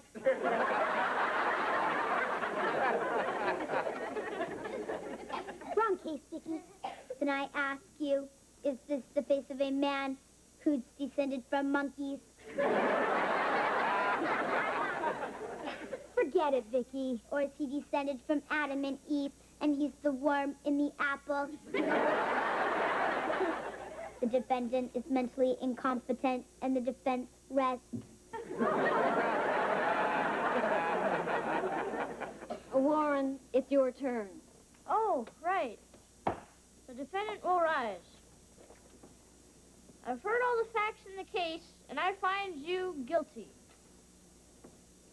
I will now pass sentence. Sentence suspended. Hold it. He didn't mean that. Hold it. I didn't mean that. What did I mean? Warren, you're a judge and he's guilty.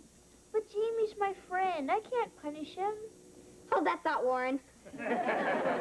Warren, it's a judge's duty to uphold the law regardless of his personal feelings. It is? Yes. You're the backbone of our legal system. It's up to you to defend truth and justice. Well, in that case, here goes. Jamie Lawson, I sentence you to erase the blackboard. Warren. And right, I'll never take a bribe again, 100 times. Truth, Warren. Plus 2 weeks detention. Justice, Warren. And death by the guillotine!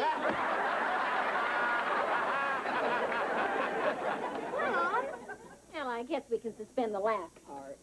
Thanks a lot. Well, Jamie, do you have anything to say? Yeah, I'm sorry for what I did. I was wrong, and I deserve to be punished. You got off easy. We should have thrown the book at you.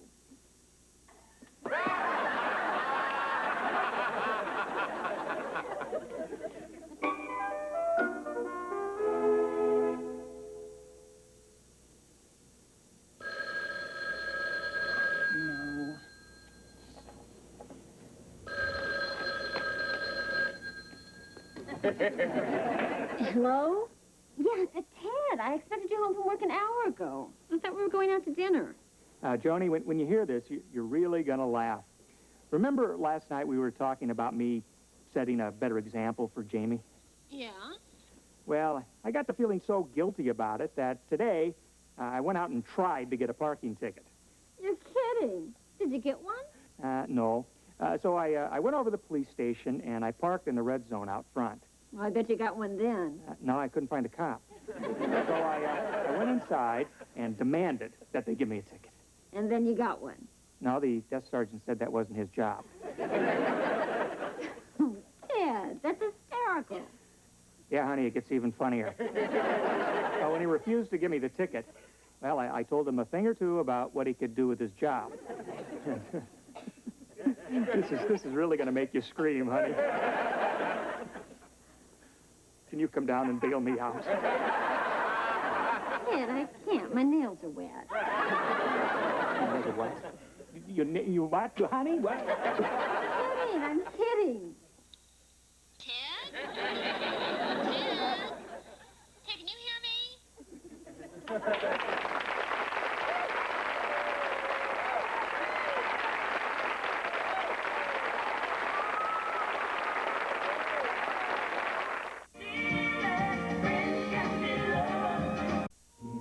Small wonder, lovely and bright and soft curves. She's a small wonder, a child unlike other girls. She's a miracle, and I grant you, she'll enchant you at first sight.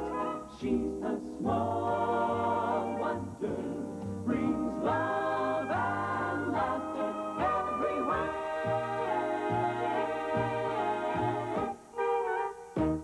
The Green Day.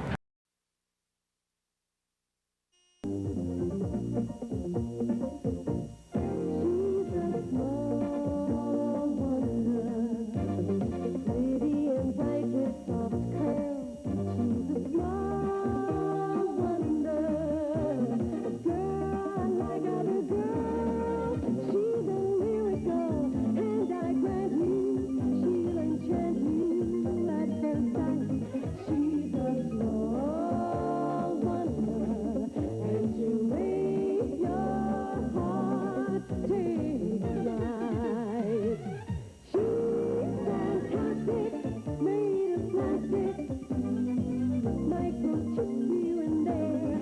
She's a small wonder, with love and laughter everywhere.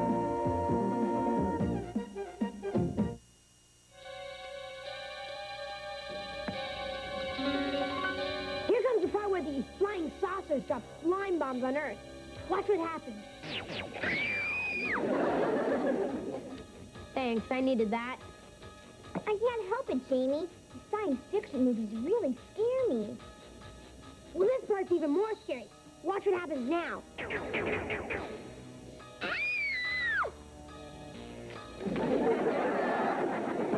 See, it scares Vicki, too.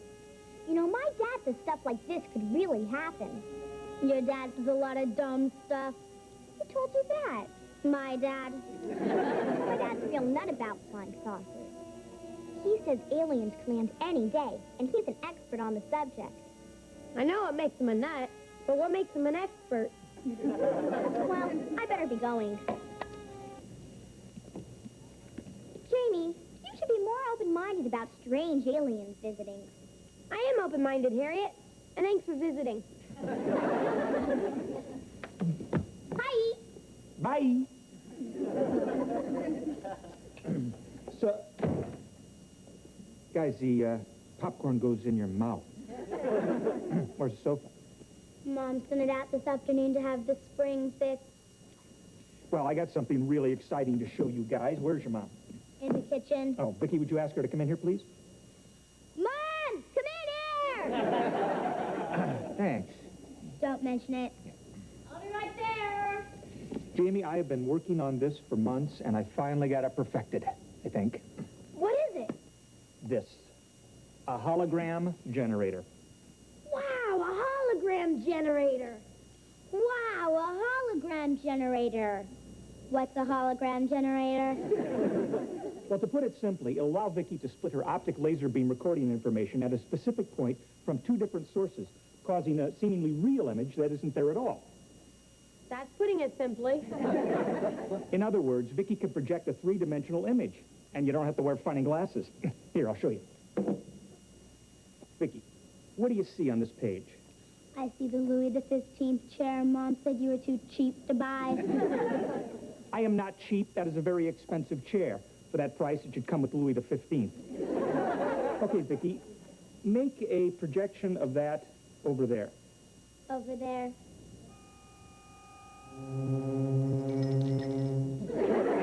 It's incredible. Hi, honey. Oh, the Louis XV chair I wanted. Wonderful, extravagant man. Oh, no, it's... Oh, you shouldn't have. He didn't.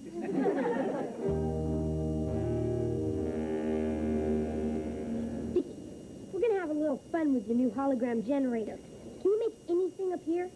Anything I've seen.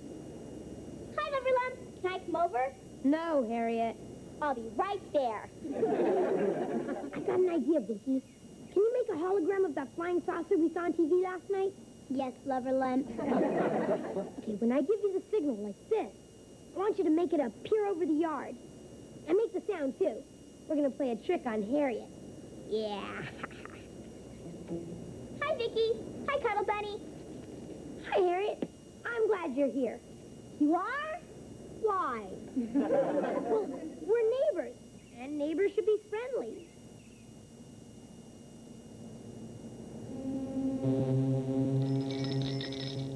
You know, play together and stuff. What do you think about that? Well, Look!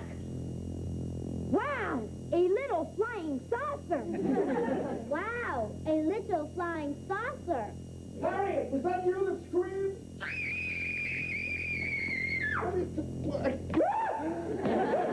They're here! They're here! I knew one day they'd come. Well, you should have been here a minute ago, Mr. Brindle. A little green man beamed down from the little saucer and ran into the bushes. I'll get my camera. Keep him busy. Okay, Vicki, you can turn it off.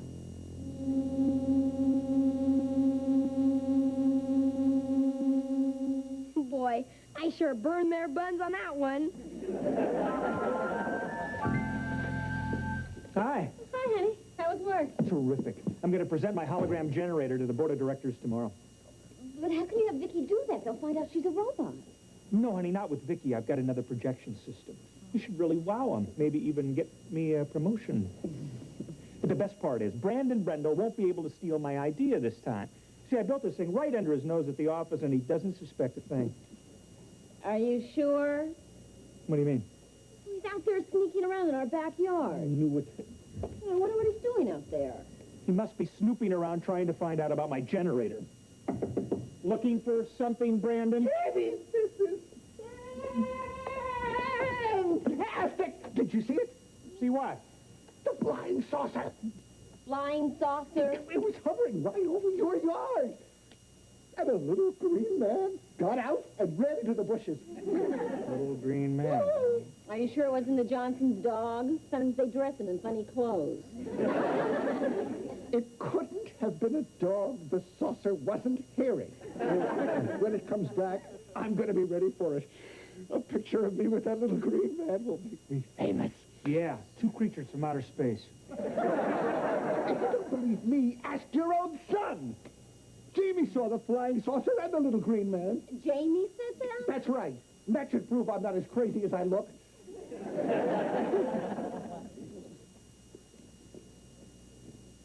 Well, what do you think, Ted? I think I smell a little teenage rat at the bottom of this.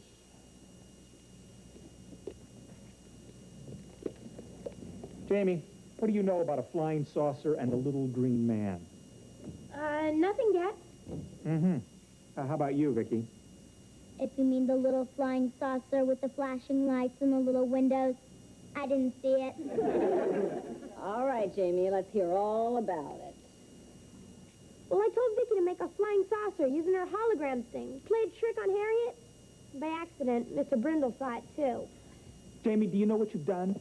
Now Brandon thinks there's a little green man running around here, and he's going to keep on snooping. And he just might stumble on your dad's new project. Can't we just tell Mr. Brindle there is no little green man? It would do any good. He's already seen the flying saucer. Yeah. And now we're going to have to arrange for him to see the little green man, too. Are you serious? I sure am. And as soon as he sees it, we'll have it zoom off into space forever.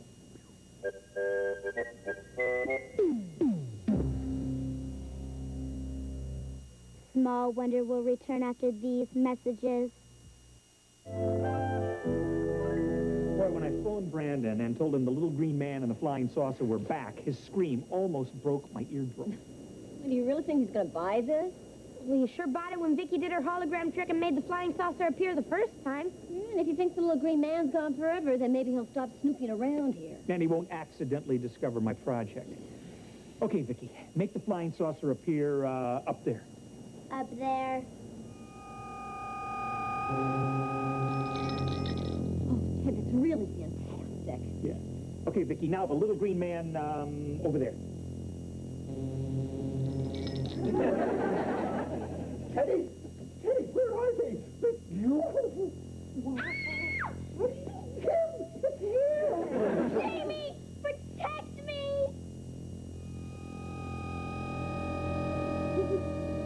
Look, he's going back into his spaceship. No! You, wait 'em here.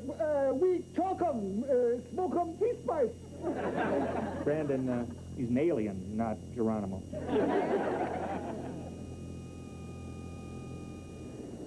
It's gone. Oh, no! I forgot my camera. Now I'll never be able to prove that I actually saw a flying saucer. Well, the important thing is that you know you made contact with an alien being. You're right. You're right. I have actually had a close encounter of the third kind. And I'm having a close encounter of the best kind.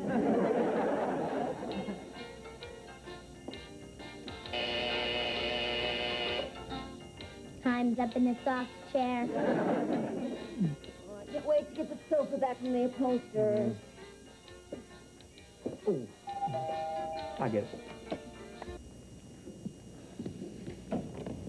Teddy, hi. There's somebody I want you to meet. This is Colonel Carl Kramer, United States Air Force. Air Force? Evening. Nice to meet you. Please, come in. I'd like you to meet, this is my wife, Hi. Joan, this is my daughter, Vicki, and this is my son, Jamie. Troopers? Hello, fly boy. So, what can we do for you, Colonel? Well, Colonel Kramer is here at my invitation to investigate my UFO sighting. Oh, well, that. I don't know what there is to investigate, Colonel. I mean, that UFO is gone. Probably halfway to the Milky Way by now. With the little green man. Well, while the supposed little green man was here, did anyone talk to him? Mr. Brindle did. Oh? What did you say? He said, no, you wait 'em, we talk 'em, we smoke 'em peace pipe. Make up your mind, Brendel. Was it a little green man or a little red man?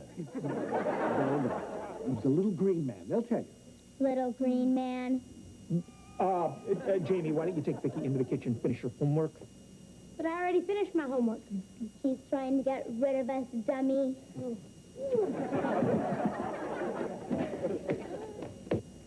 Yeah. Well, Colonel, gee, I'm awfully sorry you had to come all this way for nothing, but I want you to know it was really nice to meet you. Lawson, your company does top secret work for the government. I have no choice but to investigate. But then what if the flying saucer doesn't come back? They never do. These sightings are usually hoaxes reported by some kook. But when someone like Brindle, a supposedly respected cybernetics engineer, an upstanding citizen... Peach of a guy. Yeah. When someone like that reports it, well, it casts a different light on it. We won't bother you. We'll just bivouac in your backyard for the next couple of days. Couple of days? Brindle, will you help me set up the equipment? Sure. I'll even bunk down with you. We can scan the heavens together. Two heads are better than one. you should know. Great. Ted, isn't there some way to get rid of them? Well, only if Brandon tells the Colonel that the whole thing's a hoax and that he's a kook. I'm sure the Colonel already thinks that Brandon's a kook, but he would never tell him that it was a hoax. He would if a certain someone asked him to. Who's that? The little green man.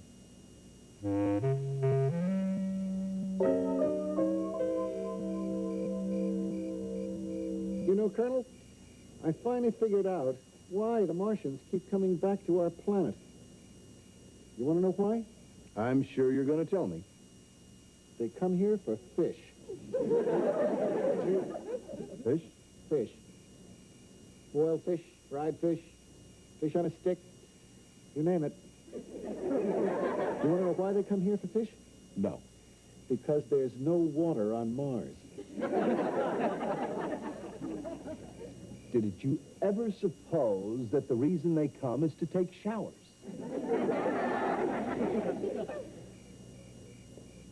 Boy, you're good. No wonder you've got all that fruit salad on your chest.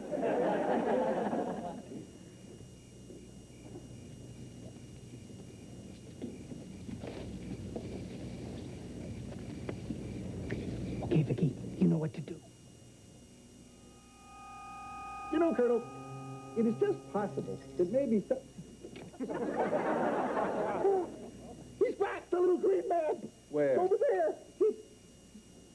I don't see any little green man. He was standing right there, across my heart. Did he have his fishing pole with him? Colonel, you have got to believe me.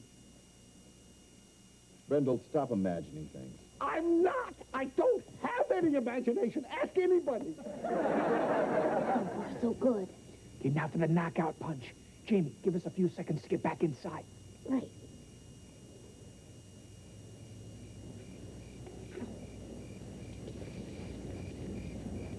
Mr. Brindle?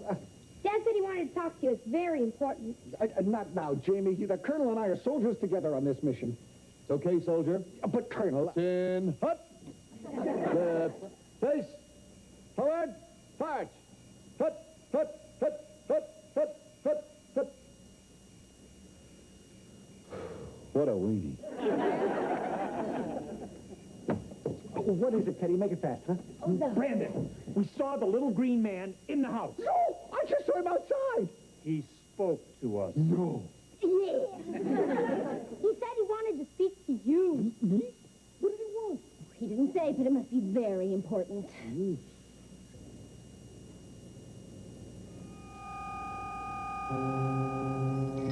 Look, he's back!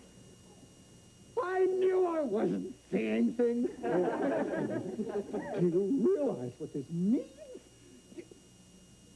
Teddy? Teddy? Jody? Speak to me! What's wrong? Fear not, Brandon Brindle. What? Your friends have not been harmed. They are frozen in time, unable to communicate. You're kidding. I'm an alien. I don't kid. Wait a minute. You speak our language? We've been monitoring your television signals for many years. Clever. Yes, and next month we're getting cable. What did you want to say to me that's so important? We're planning to invade your planet. Invade us? That's unthinkable! After we've conquered your people, we will make you king of the earth. That's thinkable. King Brandon. But why me? We've been studying you. We know you are a respected cybernetics engineer, an upstanding citizen, and a real peach of a guy.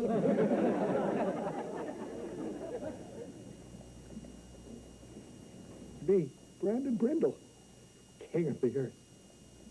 No one must know of our plans. You must keep this a secret from everyone, Your Majesty. I love it. But what about Colonel Kramer? Tell him it was all a hoax, that you're a real kook, and he'll go away. Brilliant. Now, wait a minute. You were also seen by some of my subjects, these peasants, the Lawsons? Their memories are wiped clean. They will not remember anything that has happened in the past 24 hours. You little green guys think of everything. I must leave you now, but I will return King Brandon. Live long and prosper. Nanu, nanu. Beam me up, Scotty.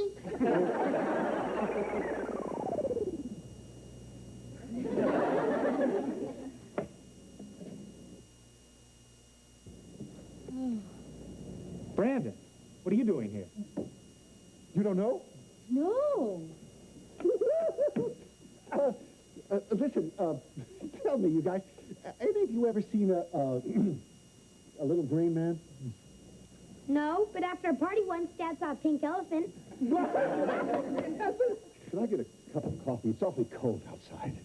Who are you? What do you mean, who am I? Colonel Kramer, old buddy.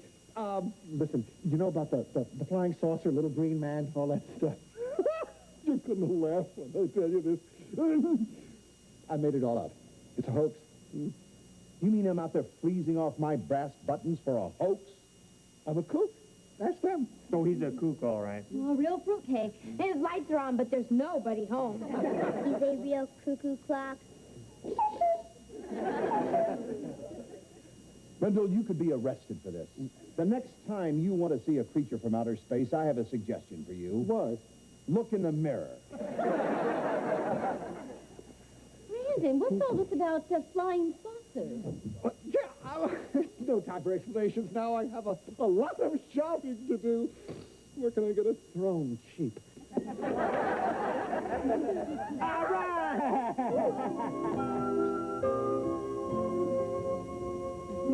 Morning, Vicki. Morning. Oh, look, the sofa's back. Hey, great. When did it arrive? Early this morning. No more sore behinds. Let's try it out.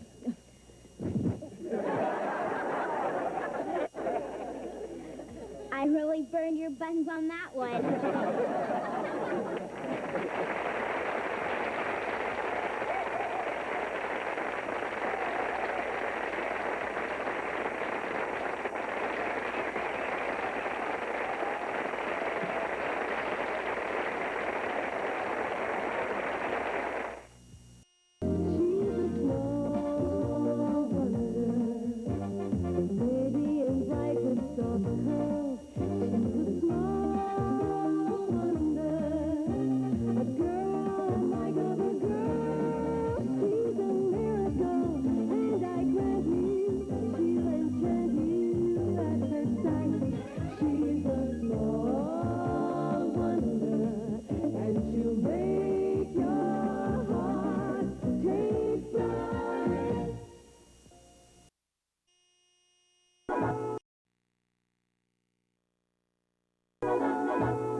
She's a small wonder, a child unlike other girls. She's a miracle, and I grant you, she'll enchant you at first sight. She's a small wonder, and she'll make your heart take flight. La la la la la la la la la la la la la. She's fantastic, made of plastic. Microchips here and there.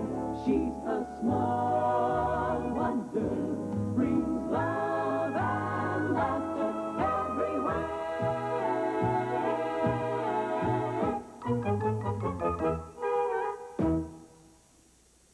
Can you figure out the cost of a long...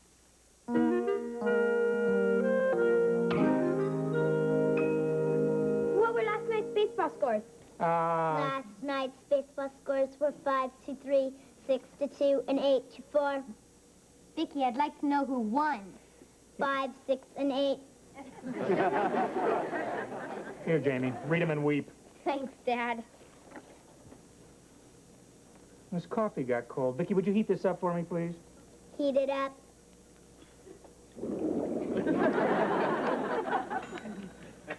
It's heated. Thank you, Vicki. You know, you're the first microwave with lips. Ow, ooh, ow, ooh, ow, ow, ow. Morning. Oh, Vicki, would you pour me a cup of coffee? Pour you a cup of coffee. Hurry, Jamie, or we'll be late for school. I'm ready, Mom. Well, you're sure enjoying this substitute teaching, aren't you? Oh, I love it. It's wonderful working with children, watching them growing, expanding their knowledge, and learning to throw pencils so they stick in the ceiling. Well, honey, make sure you keep a close eye on Vicki at school. Make sure she doesn't do anything suspicious. Don't worry about it, Dad. Everyone at school thinks Vicky's a real human kid. And one of my best students. Well, Vicki, tell your dad some of the things that you've learned in school so far. I've learned history, geography, algebra, and not to eat the mashed potatoes in the cafeteria because the cook sweats on them.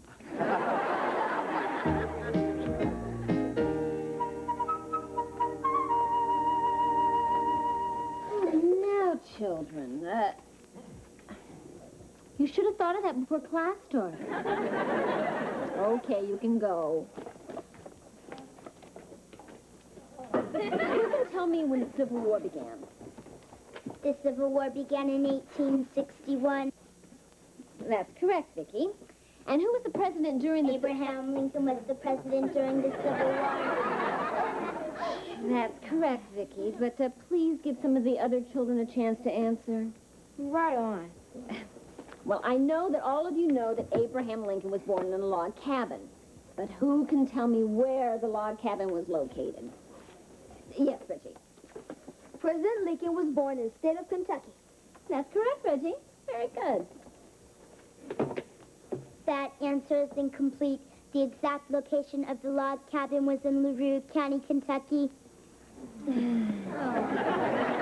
What? No zip code? 42748.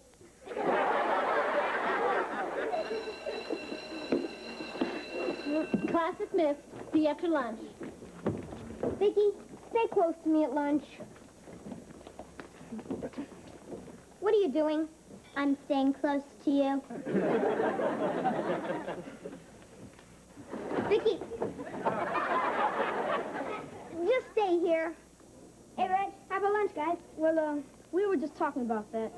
Gotta talk to you, James. What's that? Well, the guys decided that from now on, if you want to eat with them, don't bring Encyclopedia Mouth. Where do you expect her to go for lunch? How about LaRue County, Kentucky? Come on, Reg. She's my sister. I gotta keep an eye on her. Well, why does she have to come to school with you anyway?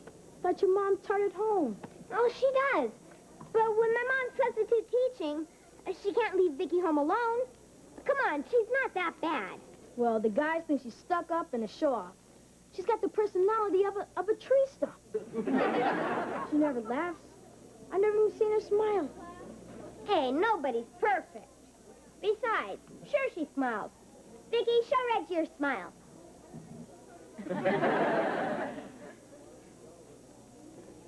You call that a smile? It looks more like she got a gas bubble. Let me lay it out for you, pea-brain. If you want to have any friends left, you better do something about your sister. Come on, guys. Thanks a lot, Vicki. Because of you, everybody hates me. That's incorrect. Not everybody has met you, pea-brain.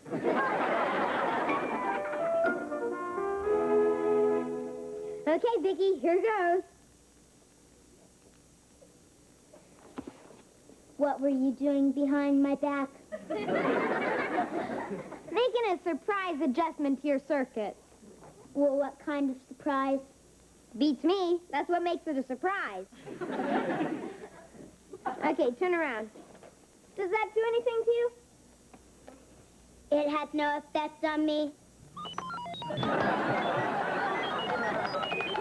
Great, it's working. Now walk around. Let's see what happens.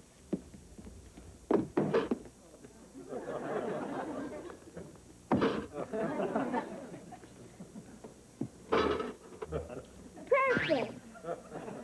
There's no way Dad's gonna send you to school in that condition. Who knows what you'd do? Beats me. Beats me. Beats me.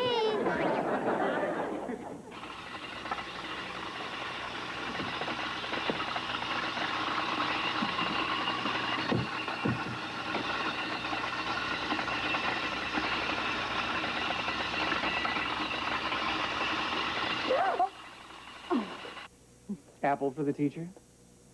How about a kiss from the teacher? My, you're precocious for a 7th grader. Why don't you keep me after class? We'll make applesauce. That'll have to do for now, young man. I'm working on dinner. Thought I smelled something good? Come here. It's pot roast. Oh, and I had Vicki bake some cookies for dessert. Cookie. Wait. Cookie Monster upset. Look. Hi, Dad. Hi, Jamie. How was school today? Terrific.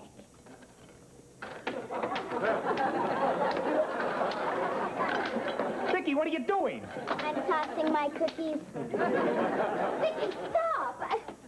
What's wrong with her? Well, we obviously have a malfunction here. Obviously, pea brain. Look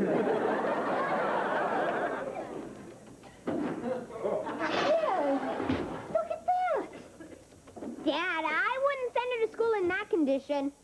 He's right, honey. It could be awfully risky. Well, don't worry. I won't let her out of the house till I know what's wrong with her. Good. Heavens, what a shame. My friends at school will sure miss her. Yeah, well, I'll fix her after dinner. Vicki, go to your cabinet. Go to my cabinet.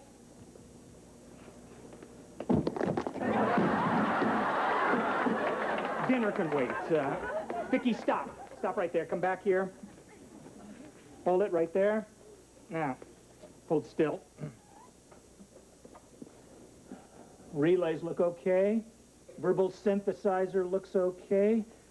Okay, Vicki, say something.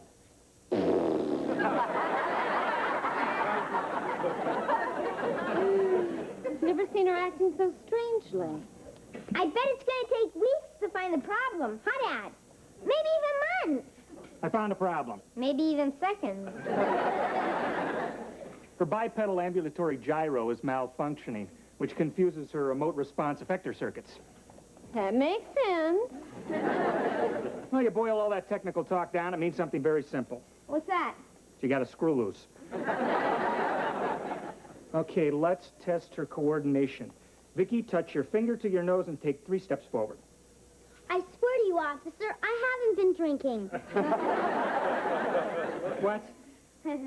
She saw that last night on a rerun of Adam 12. Okay, Vicki, walk. 1, 2, 3. Perfect. She's not drunk. Oh, is she sober enough to go to school with us tomorrow? Absolutely, positively. That's wonderful. Huh, Jamie? Wonderful isn't the word I had in mind. Well, come on, Ted. Help me set the table for dinner. Me? Come on. What's wrong with Vicki? I've got to screw loose. It stands 20. What am I going to do with you, Vicki? The guys at school just don't like your personality. I've got the personality of a tree stump. Yeah. What you need is a personality transplant. Reggie's right. You never smile or tell jokes or laugh at anybody else's jokes. Hey, nobody's perfect. Wait a minute. Maybe I could program you with a new personality. I can do anything I'm programmed to do. Exactly. Okay, let's start with the basics. What do you do if you bump into somebody? I knock them over. I meant if you meet someone at school. You give them a big smile and you say, "Hey, buddy, give me 5, what's happening? Hey, buddy, give me 5, what's happening?" Right, and if they say they've been sick or something, you act sad and say, "Well, I'm sorry, I hope you feel better tomorrow." Got it? Got it. And if they tell you a joke, you gotta go like this. Now that's really funny. What's a joke? A joke? Well, I'll give you an example. What has 4 wheels and flies? A garbage truck.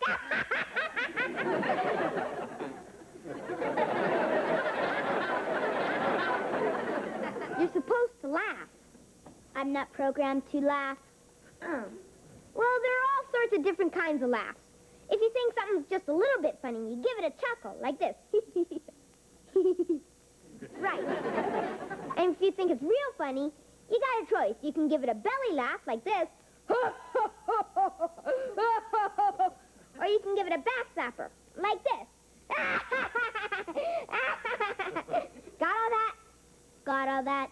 Good. And it might be pretty good if you could tell a couple jokes yourself. I'll give you a joke book to memorize. I've never told a joke. Well, you've seen those comedians do it on TV. First, they always put their hand on their side, like this. And they say, speaking of... Kids, dinner. Speaking of dinner, Dad, what has 4 wheels and flies? Your mother on the freeway.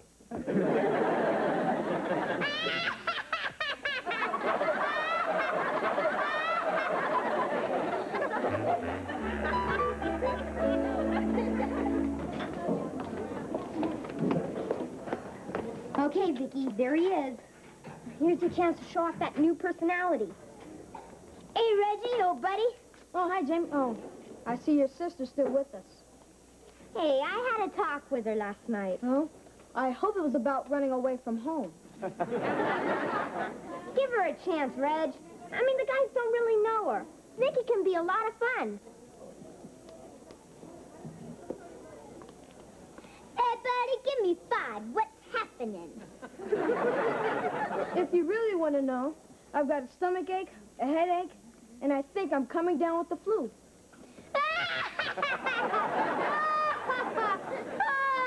That's really funny. She's just kidding. She loves to laugh. I'll bet she gets hysterical like train wrecks. Train wrecks!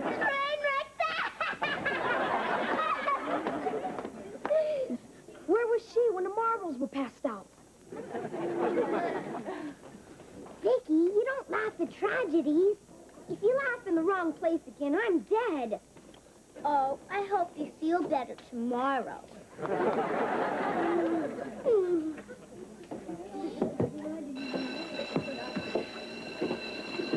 Okay, class, settle down. Good morning. Morning. Morning. Well, let's start with a little review of what we learned yesterday about the Civil War. And let's write it down. Speaking of writing, a little boy comes home from school and says, "Guess what, Mom? I just learned how to write." And she says, "What did you write?" And he says, "I don't know. I can't read." She can get a lot of laughs. All right, now that's enough, class. There'll be no more laughing and no more interruptions. We're here to study history. Speaking of history, an Englishman says to an American tourist, "Did you know that the Magna Carta was signed on this very spot?" Vicki. And the American says, "When?" And the Englishman says, 12:15. And the American looks at his watch and says, "Darn, we missed it by 20 minutes. Okay, class, now stop it. Vicki, there will be no more jokes out of you. Got it? Got it. Good. Now let's continue. Reggie, what can you tell me about Lincoln's Gettysburg Address? Lincoln's address? I don't even know his phone number. All right, now that's enough, class. I'm really angry about this. And the one who's responsible is going to be punished. Mom, don't be too hard on Vicki. I didn't mean Vicki. I was talking about you. Young man, you're in hot water.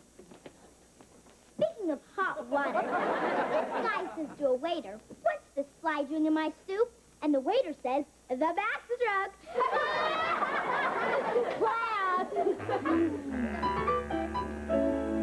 Man, that was the worst day I ever had in school. I'm even in trouble with my parents. Speaking of parents, you've told your last joke. I'm going to reprogram you and hear me good. Hear you good? I want you to forget everything. Forget everything. Hi, Dad. Don't hi, Dad, me. What's this your mother tells me about you programming Vicki with jokes and disrupting the classroom? Dad, I didn't mean to disrupt the class. I did it for her. I just thought it might make Vicki more popular with the guys. They don't like her. Why not? It's her personality. They don't hang out with me because of her. They won't talk to me because of her. They don't eat lunch with me because of her. I'm as popular as a skunk in an elevator. Well, Jamie, it seems to me you're thinking more about yourself than you are Vicki, huh? And if your friends can't accept you and Vicki the way you are, then they're not really your friends, are they? And as for you, your days as a stand-up robot are over. Come on, Vicki.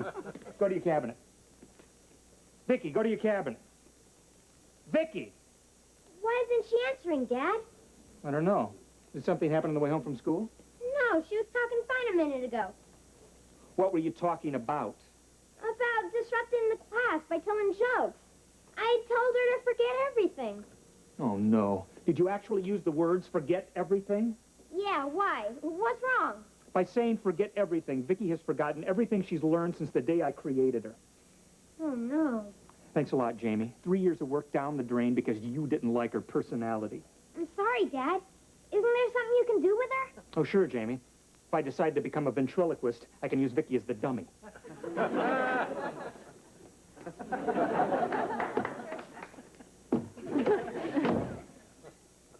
Boy, I really blew it this time.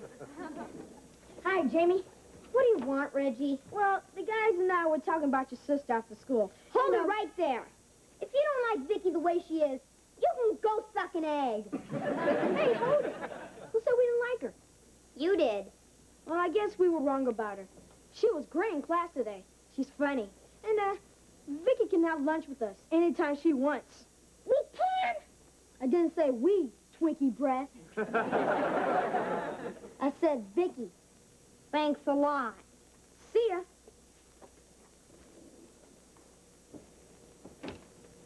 I'm just sick about this. I feel like I've lost a real child. Give me a minute. She'll be as good as new. But you just told Jamie that she was ruined. You don't think I'd let that little stinker off the hook without teaching him a lesson, do you? You mean he didn't erase everything she ever knew? Oh, sure. But I planned ahead for just this kind of accident. When I built her, I installed a backup system for her memory processor. Why, you sneaky little devil. That's what you said on our honeymoon. Okay, that should do it. Okay, Vicki, let me disconnect you, and then we'll test you out here. Vicki, go sit on the couch. Very good. Okay, Joni, ask something. Okay, what's your name? Ted? What's your name? My name is Vicki Lawson. Right, and who am I? You are Joan Lawson, my mother. Right again. And how old are you? I'm 11 years old, and you are... That's enough, Vicki. Some things are better left erased. Well, I'm glad she's back to normal. I'm going to go wash up for dinner. Well, honey, wait. Aren't you going to tell Jamie that Vicki's okay? Nah, just let him sweat a little. Boy, you're tough.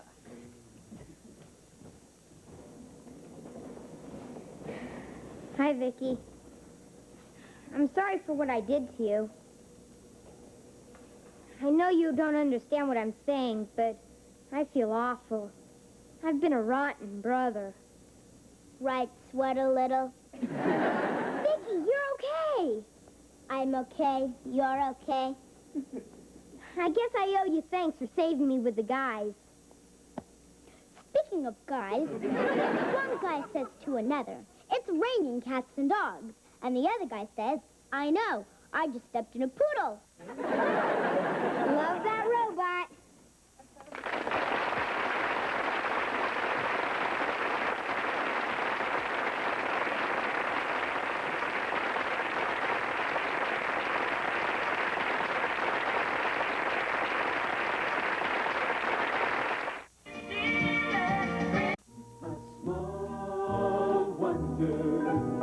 Lovely and bright and soft curves. She's a small wonder, a child unlike other girls. She's a miracle, and I grant you, she'll enchant you at first sight. She's a small wonder, brings love and laughter everywhere.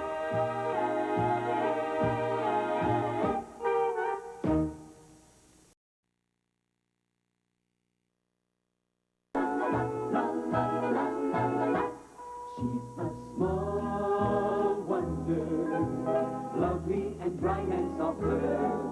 She's a small wonder, a child unlike other girls. She's a miracle, and I grant you, she'll enchant you at first sight. She's a small wonder, and she'll make your heart take flight. La la la la la la la la la la la la la la. She's fantastic, made of plastic, microchips here and there. She's a small wonder, brings love and laughter everywhere.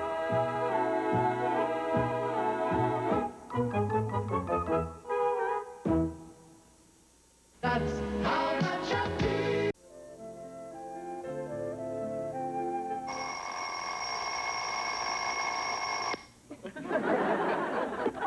Good morning, Jamie. This is your wake-up call. Hey, stop! You told me to get you out of bed at 7:30 a.m. on Saturday morning.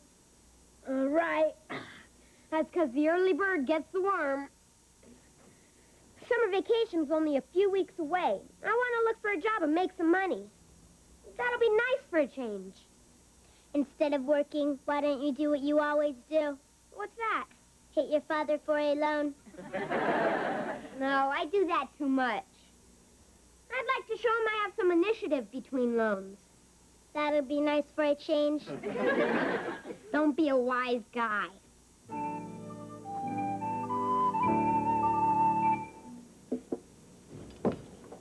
Breakfast ready, honey? Oh, just about. Flapjacks. Yeah. My favorite. Flip me a stack, Vicki.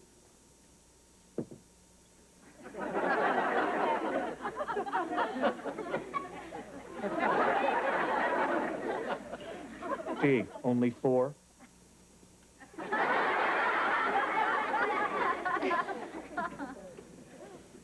Don't expect a tip. Jamie, put away the paper. You can read the comics after breakfast.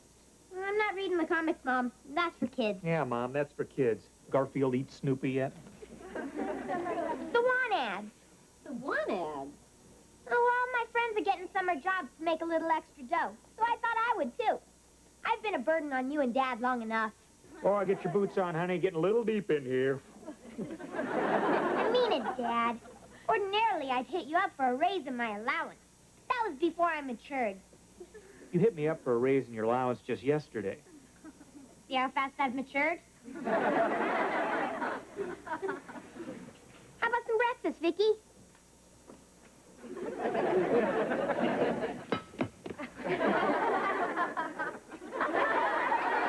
Thanks. I don't expect a tip. See any interesting jobs? Yeah, here's one. Earn $1,000 a week in your spare time. I'll take it. I'll take it. Give me the phone.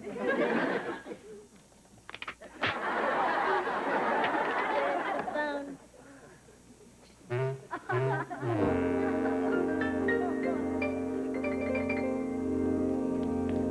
Hello?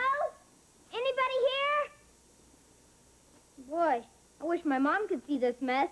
Makes my room look good. Hiya, kids. What can I do for you? Hi, I'm Jamie Lawson, and this is my sister, Vicki. How are you? I'm Sid Barker. Oh. I'm sorry about that. But it comes right off. Don't worry about it. See? I see.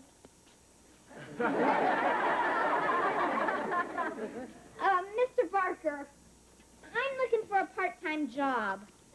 One that pays $1,000 a week. Without the use of a handgun? I'm not afraid of hard work, Mr. Barker. Look, kid, I like your spirit, but I think you're a little too young. too young. I'm a mature 12. 12? I got socks older than you. Excuse me. I've got to do something quick to prove to him that I'm a terrific worker. Hey, got it. Here, clean this place up on the double. On the double.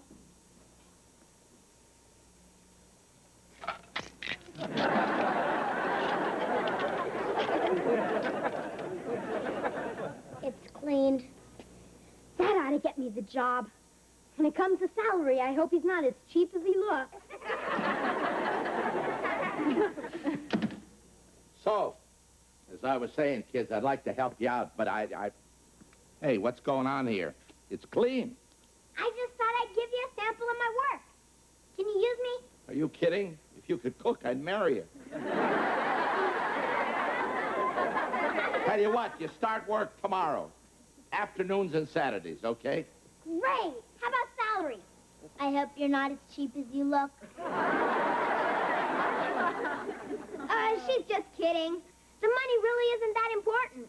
Tell you what, I'll give you $1 an hour, okay? Well, it's a little more important than that. All right, $2 an hour, but that's it. Take it or leave it. I'll take it. But you have to hire my sister, too. Sure, no problem. Same deal. $2 an hour each? No, $2 for the both of you. He's as cheap as he looks. Don't pay any attention to her. I'll take it. It's a deal. Deal. You got it. I'll see you tomorrow. Well, it's not all bad, Vicki. You do all the work, and I get all the money. You're as cheap as he looks.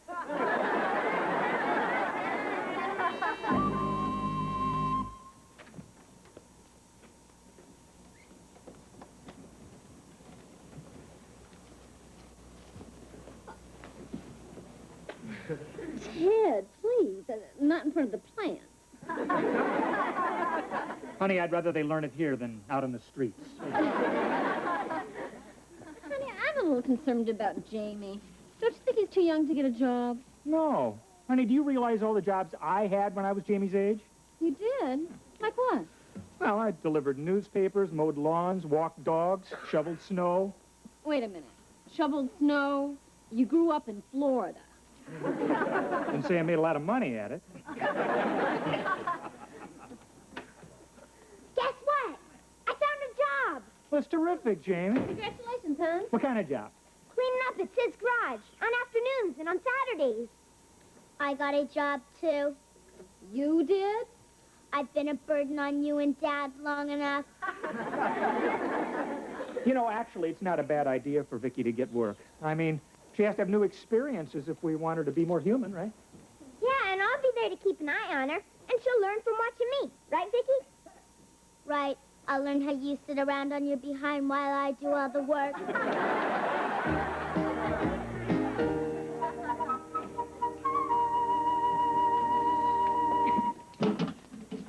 Boy, after 2 days of this, I'm pooped.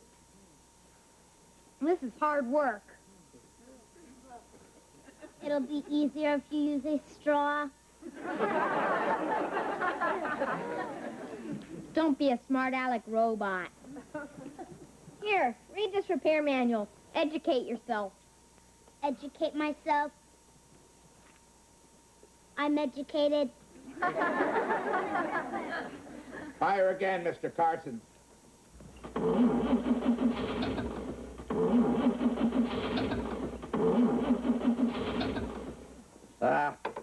I'm sorry.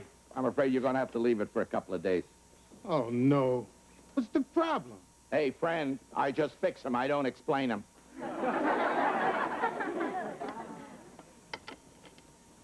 Try her again, Mr. Carson. What?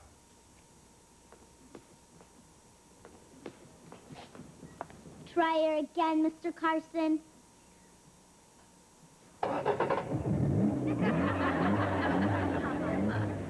She fixed it. That's incredible. Hey, kid, from now on, you'll be known as Vicki Goodwrench. Thanks, little girl. You're fantastic. Put it on my account, Fitz. Sure. Hey, wait a minute. You don't have an account. I do now.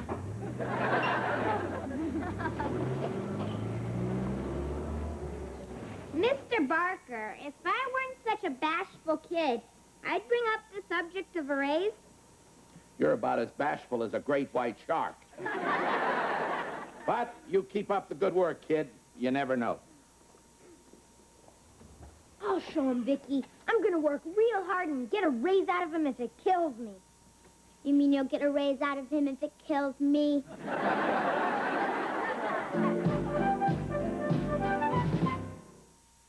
Scientists at Fox Sports Laboratory. Screwdriver. Wrench.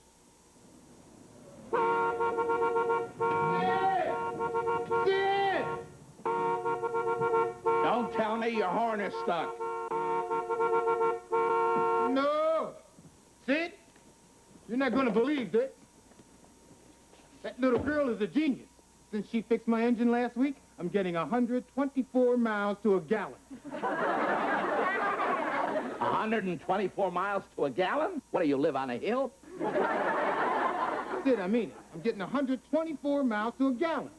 Holy moly! I'm a genius. When people hear about this, cars will be lined up around here for miles to be fixed. Sid, this little girl's going to make you rich. Vicki, honey, come here, darling. Tell Uncle Sid, how do you do it? She's just mechanically inclined. It's a gift. You know, like a photographic memory or a perfect pitch. Perfect pitch.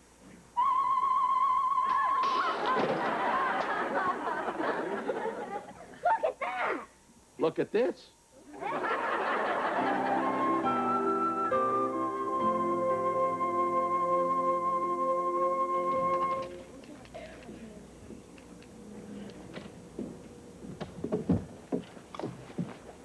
Dad, this is our boss, Mr. Barker. Oh, hi. How are you? Just call me Sid. Hi, Sid.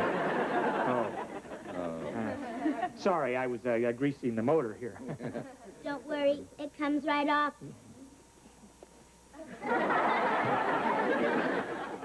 See? Yeah, thanks, Vicki. You're big help. Hi. Sid, this is my wife, Joan. Honey, this is Sid, the kid's boss. Please sit down. Thank you. How do you do? Oh, fine. We really want to thank you for giving our children a job. Hey, that was my lucky day. It's turning out to be more than just a job. Mr. Barker wants to make us partners. Partners? Why would you want to do that? I don't know how Vicki does it, but that kid does something to a car's fuel injection system that's fantastic. That is, unless it's a fluke. What kind of fluke? One that makes the car get 124 miles to the gallon. What? It's no fluke, Dad. I had Vicki read all the mechanics' manuals at the garage. She's a mechanical wonder, that kid. And out of the goodness of my heart, I'm willing to make Vicki a partner. 50-50. 50-50? Will she take 60-40?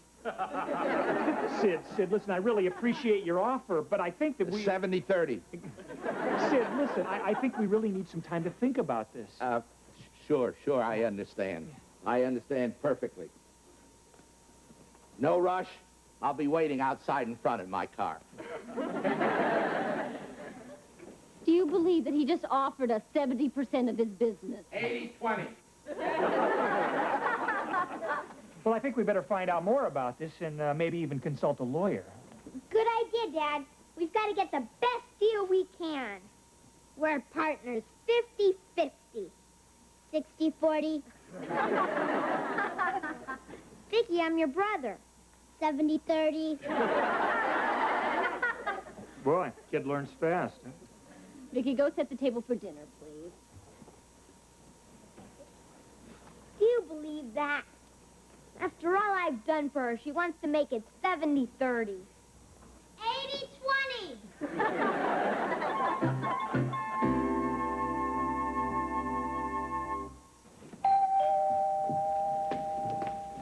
I got it, huh? I got it. Mr. Lawson? Yes? Good morning. I'm Norman Hops with the Automated Auto Parts Corporation.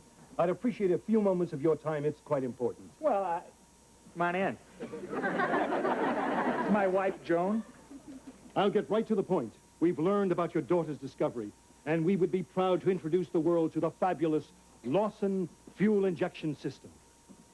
The Lawson fuel injection system? Sounds very impressive, Mr. Hobbs. Yeah, it's got a nice ring to it. Of course, we don't want to rush into anything. As you know, haste makes waste. Yes, sir. I have a check made out to you for $500,000. On the other hand, he who hesitates is a dummy. Sit down, please. Thank you. Well, in that case, Mr. Lawson, is it a deal? All you have to do is sign on the dotted line. Well, I would like to consult with my wife first. Joni, what do you think? Got a pin? Excuse me. Assalamu alaikum wa rahmatullahi wa barakatuh. Good morning, madam. I am Sheikh Abdullah Hakim. Hello. You are Mrs. Lawson? Yes? I had no idea I would be met with such a vision of loveliness. Madam, you are a banquet for the eyes. Oh, my. You can cut the desert song, Abdullah. My dear friend Norman. You two know each other? Does the mongoose know the cobra? Always pleasure to see you, Norman. And you too, Abdullah. How are all your wives? Don't ask. One gets a headache, they all get a headache.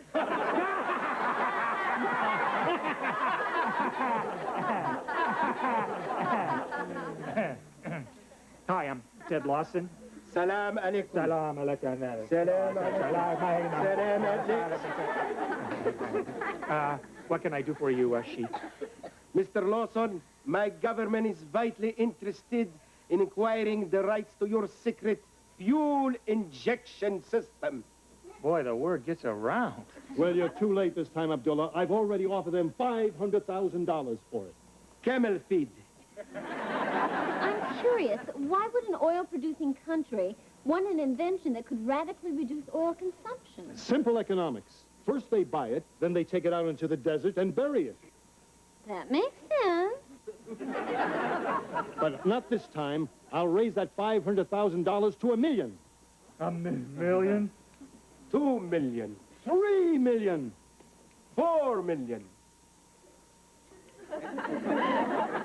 And I'll throw in 6 wives and 1 camel. 6 wives? You drive a hard bargain. Make that 1 wife, 6 camels. No, please, gentlemen. Your offers are very generous, but this is too big a decision to make on a spur of the moment. We're going to have a little time to think about this. That's right. I hope you understand, Mr. Hobbs, Yes. and you too, Mr. Camel. Honey, that's Mr. Cobra. I mean, Sheikh Hakim. Whatever. Yeah. Your wish is my command. We will await your decision. After you. After you. Whatever he offers, I'll top. And I'll top him.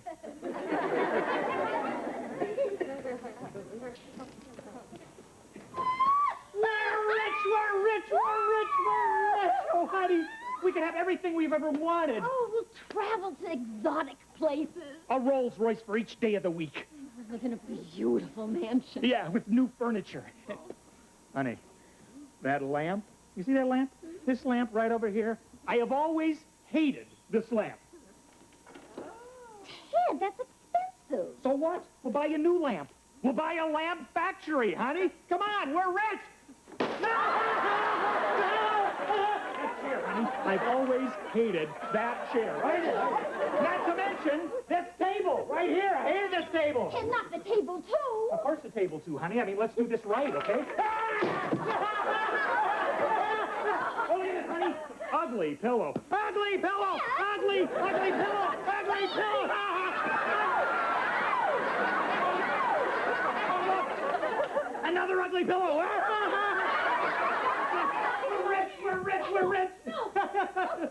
What happened in here? Holy moly! Hi, join the fun. Break something. How you doing, partner? You can forget that partner stuff. It's all over. What do you mean all over? What's the matter? It's all those cars Vicki fixed to get 124 miles to the gallon. You mean they're not getting 124 miles to the gallon? Oh, they're getting it all right.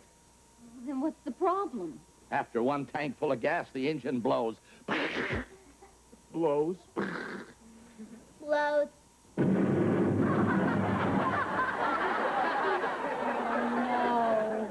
I'm through fixing cars. I'm going into some other business.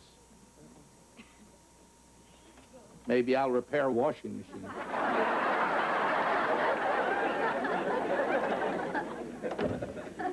I'm sorry, Mom. Dad. Goodbye to all our riches. Yeah. Well, we didn't make any money on this deal. But let's look on the bright side. We didn't lose any either. Oh, no? What about all that furniture you wrapped? See, there is no bright side. Vicki, why didn't you tell us those engines were going to blow? Hey, friend, I just fix them. I don't explain them.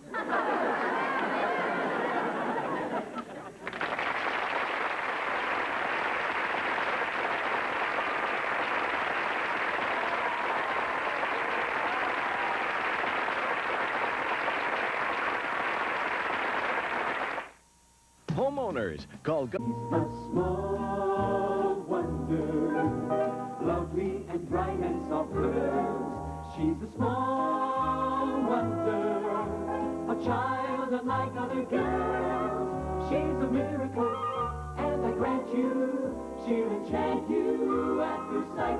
She's a small wonder, brings love and laughter everywhere.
Very good, Vicki. Now that you know how to use this computer, I'm going to teach you how to use this one.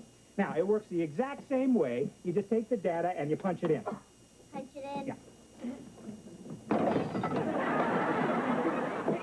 Honey, where's Jamie? I need him to run an errand for me. Oh, I think he's out at the mailbox. What happened to your computer? Little misunderstanding, and I've got a big mouth. What have you got Vicki doing now? Oh, she's paying our bills. Paying our bills. Oh, I got this computer hooked up with the bank's computer. So now we can pay all of our bills and credit card charges right here. Really? Well, I've got her first assignment right here. What are those? Our department store bill, our phone bill, and our mortgage payment. I found them behind the dresser while I was vacuuming. Joni, these were supposed to be paid last month, huh? I better get these paid right away. I mean, if they cut off my credit, I am dead. And I'm talking stiff city, huh?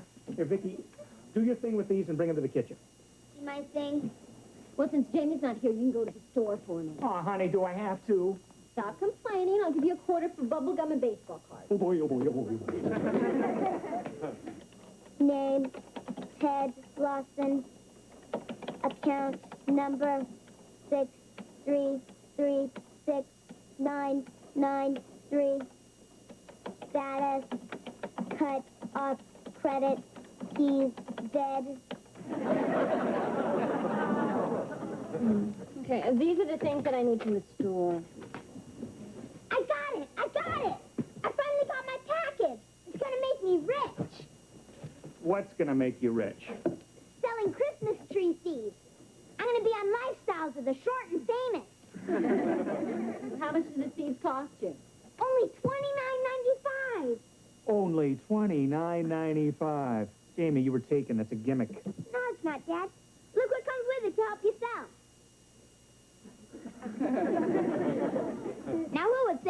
a face like this. Look what else comes with it. 2 costumes. What, no reindeer and a pooper scooper? Oh, Vicki, go see who's at the door, please. See who's at the door. There's also a whole sales pitch. Hello, sir and/or madam.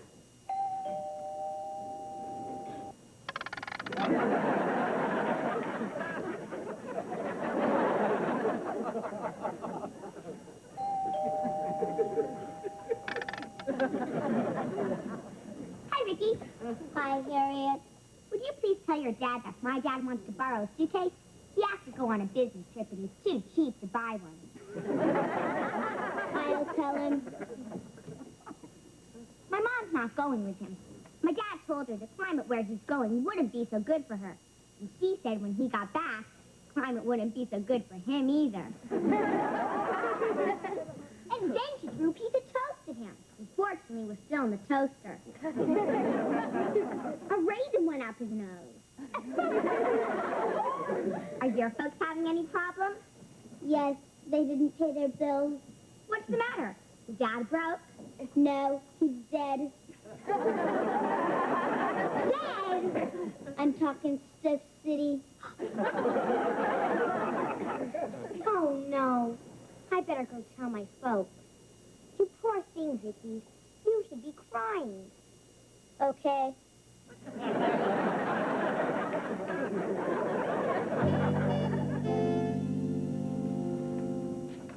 Hi. Hi, Are you okay? Oh, yeah, I was just relaxing. I worked out at the gym. Well, I'm not okay. I couldn't be madder. What's the matter? Well, I went shopping. Do you see me carrying any packages? Well, you're mad because you didn't get to spend any money? Well, I couldn't spend any money. When I gave the department store a credit card, they cut it in half. What? Yeah, the man at the bank said that our credit was cut off. You're kidding. Honey, it was so embarrassing. There was this little kid behind me in line that kept yelling, Mommy, Mommy, the lady's a deadbeat. Well, honey, I can't take care of it on Saturday. I'll take care of it first thing Monday morning. Ho, ho, ho! Ho, ho, ho! Merry Christmas! Merry Christmas! How do we look? Oh, Vicki's a treat. Oh, adorable. You got any advice for us? Vicki, watch out for dogs. I mean advice about selling our seeds. Oh, just be charming, honey. You've got a nice smile. Use it. And if somebody gives you a bad time, don't let it bother you. Just turn the other cheek. Gotcha. Come on, Vicki. Well, good luck. Go get 'em. They're so cute. Yeah, I hope they find a couple of suckers.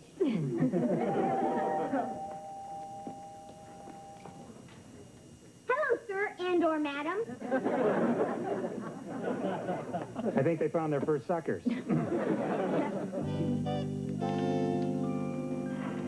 Oh, Brandon, what do you say to a woman whose husband has just kicked the bucket? I mean, passed on. It's terrible. What a tragedy. I stole all my best ideas from him. How can you think of yourself at a time like this? Do I look all right? Joan must be a basket case. Hi! Oh, you poor dear. We're so sorry. Harriet told us what happened today. Really? How did she find out? Vicki told her. Oh.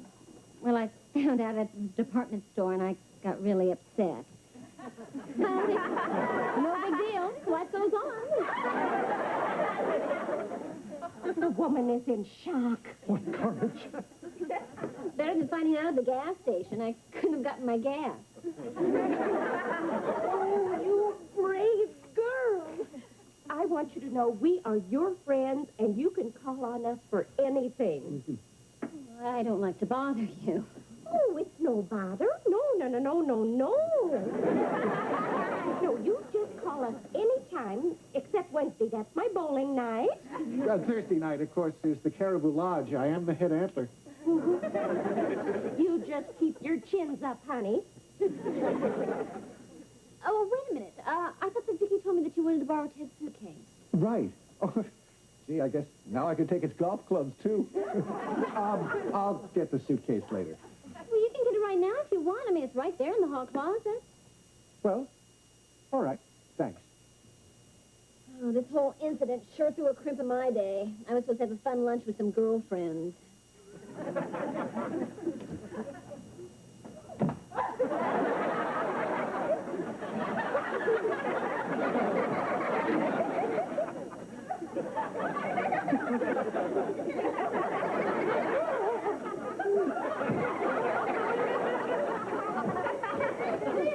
Well, what's the matter with you? You look like you saw a ghost. Who's in there? On the couch. Why is he sleeping? Boy, is he sleeping. I call that dead tired. Well, how long has he been in there? Oh, a few hours. Oh, I hope you have your air conditioning on full. Why would I do that? I'll get the suitcase later. Come on, boy. Tony, you keep a stiff upper lip. Just like Ted.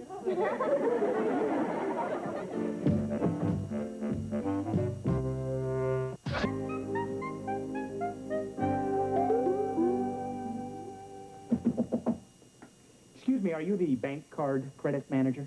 That's right. You got a minute? A minute, yes. What can I do for you? Well, I seem to have this little problem. I thought maybe you could help me out. Here's the credit card number. Well, let's see what the computer has to say.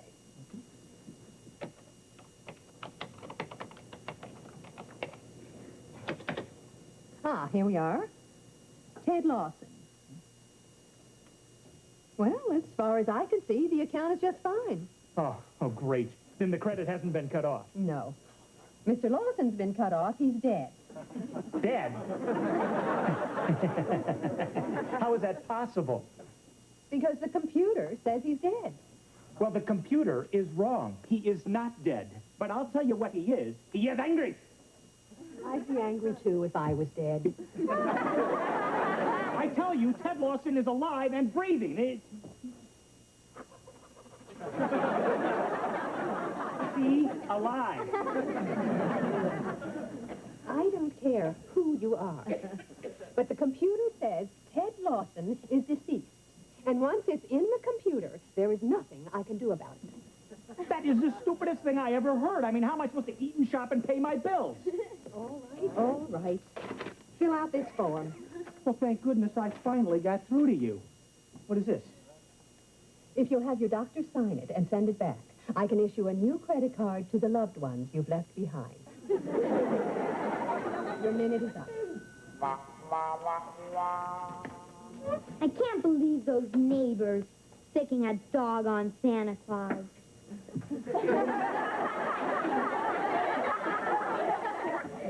I'm so mad. Next time, do what your mother said. Turn the other cheek. Well, there's sure a lot of room for business to get better. We've only unloaded one package of seeds. Hi, guys. I saw you come in. What happened to the seat of your pants? Oh, a dog chased me. Looks like he caught you. How are your Christmas tree seeds selling? Oh, great. Business is booming. Couldn't be better. We have to fight the customers off. Right, Vicki? We've only unloaded one package of seeds. You can go into the house, Big Mouth. Ho, ho, ho! I'm sorry about your business, Jamie. Is there anything I can do to help? To help? How about becoming my partner? Your partner? Oh, I like that. Great, then it's a deal. Shake. Now that we're partners, you buy me out. I've got a better idea. I'll sit on your lap, Santa, and tell you what I want for Christmas. Get off, Harriet. All I want is to be Santa's little helper. I don't need a little helper. I'll do anything. You can paint my nose red and put me at the front of your sleigh. Bye, Harriet.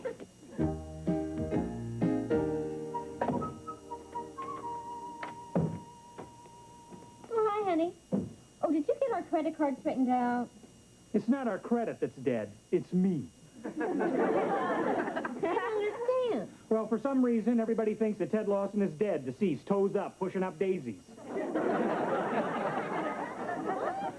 Why would they think that? I don't know. Somehow it got into their computer, and they've notified all of our creditors.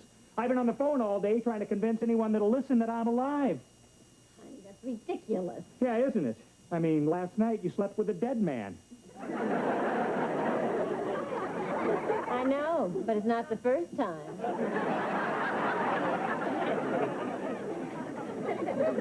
This is no time to make jokes, John. Who's joking? I get it. Excuse me, do I have the right house? Are you Mrs. Ted Lawson? Yes. I have a special delivery letter. Sign here, please. Mm-hmm. Hey, there you are. Right, thank you. You're welcome. Who's it from? It's from our insurance company. Oh, no.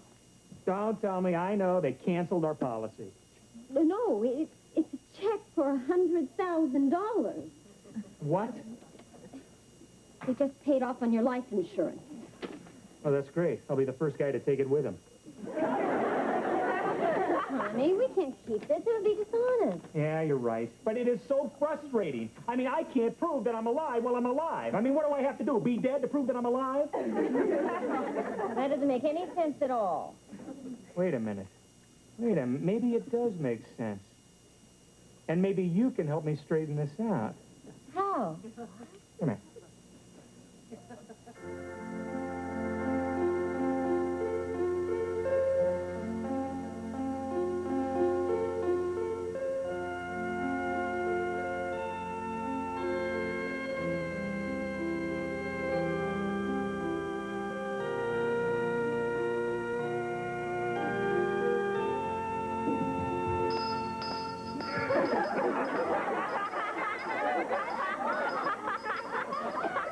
Merry Christmas! Merry Christmas!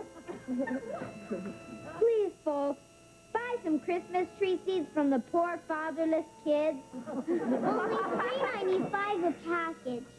Help us send our dad to Stiff City.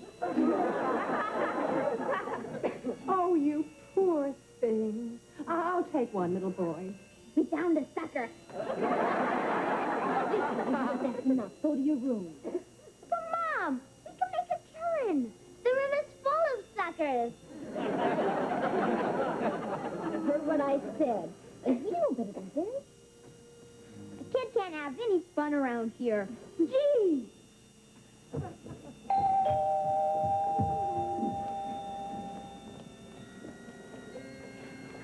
We're having a funeral. I'm sorry that we're late. It was all Brandon's fault. That's all right. See? I told you she wouldn't mind. Teddy's not going anyplace. Call this a funeral? It's not even catered. Where's the tip? He just arrived. Please take your seat. Good. Oh, Joan is so brave. I can tell she's suffering on the inside. Well, you'd be the same way if it was me instead of Ted. No, I'd pop champagne and put on a silly hat.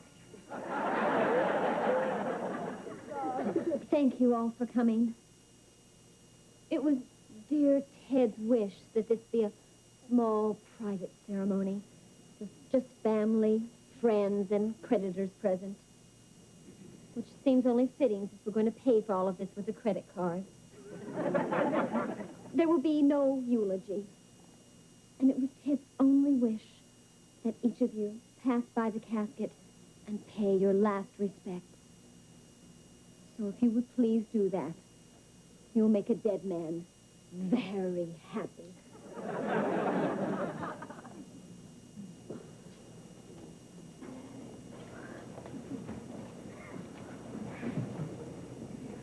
See? You wouldn't listen to me. I told you you were dead. Hi. Oh, you poor dear. There's something I never told you. I always had the wee bit of crush on you. You were always so much cuter than Brandon. Well, even now you look better than he does. Teddy. I gotta be truthful, pal. I'm real sorry this happened, but I never liked you all that much. You were always smarter than me. Oh, except once. You remember that power saw you loaned me? It wasn't stolen from my garage. I kept it. Well, thanks for telling me. That's okay.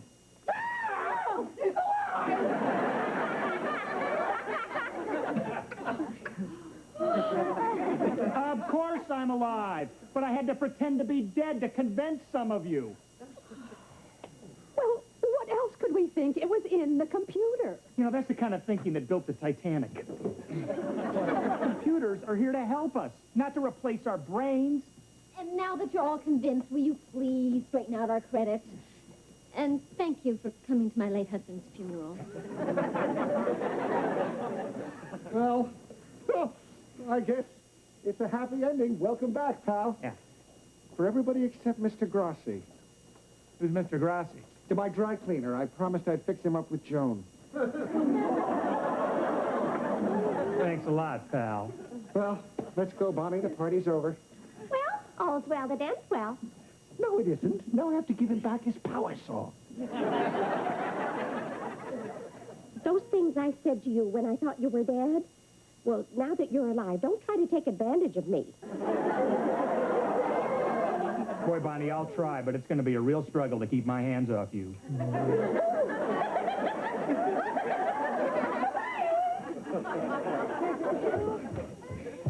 Is it all over? Boy, I hope so.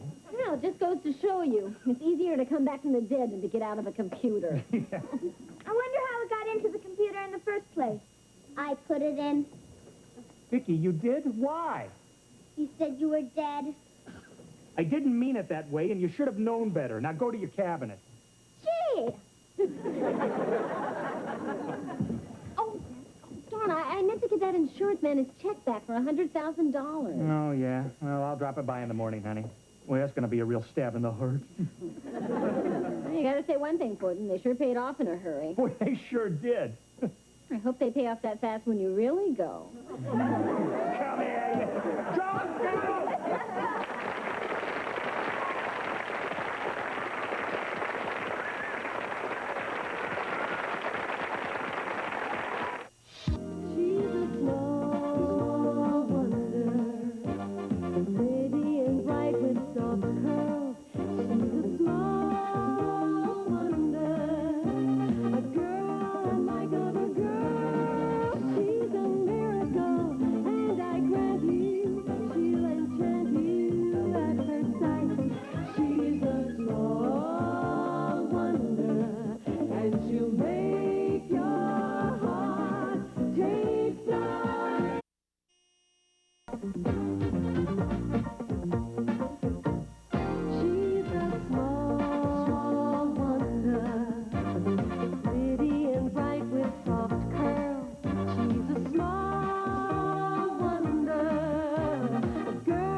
Wait till they see this.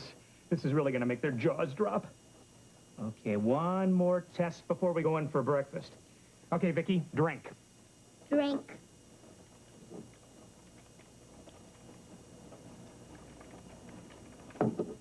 Okay, did that go down okay? It went down okay. Yeah, all right. Better fix that. Okay. Answer me again. Did that go down all right? It went down all right. Okay, good. Now let's try eating something solid.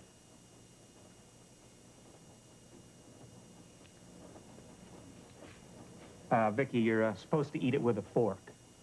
Eat it with the fork.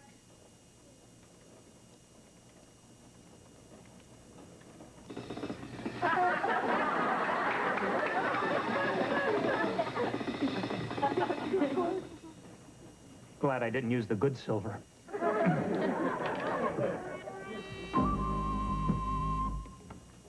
Morning, huh? Oh, hi. Sit down. Breakfast is ready. Why don't you ask Vicki to sit down and have breakfast, too? Because robots don't eat. Oh, no. Vicki, here, sit down and eat breakfast.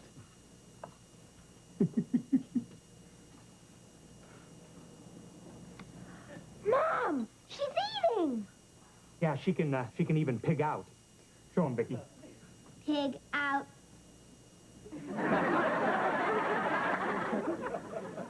Okay, slow it down, Vicki. Ted, that's amazing. How does she do that?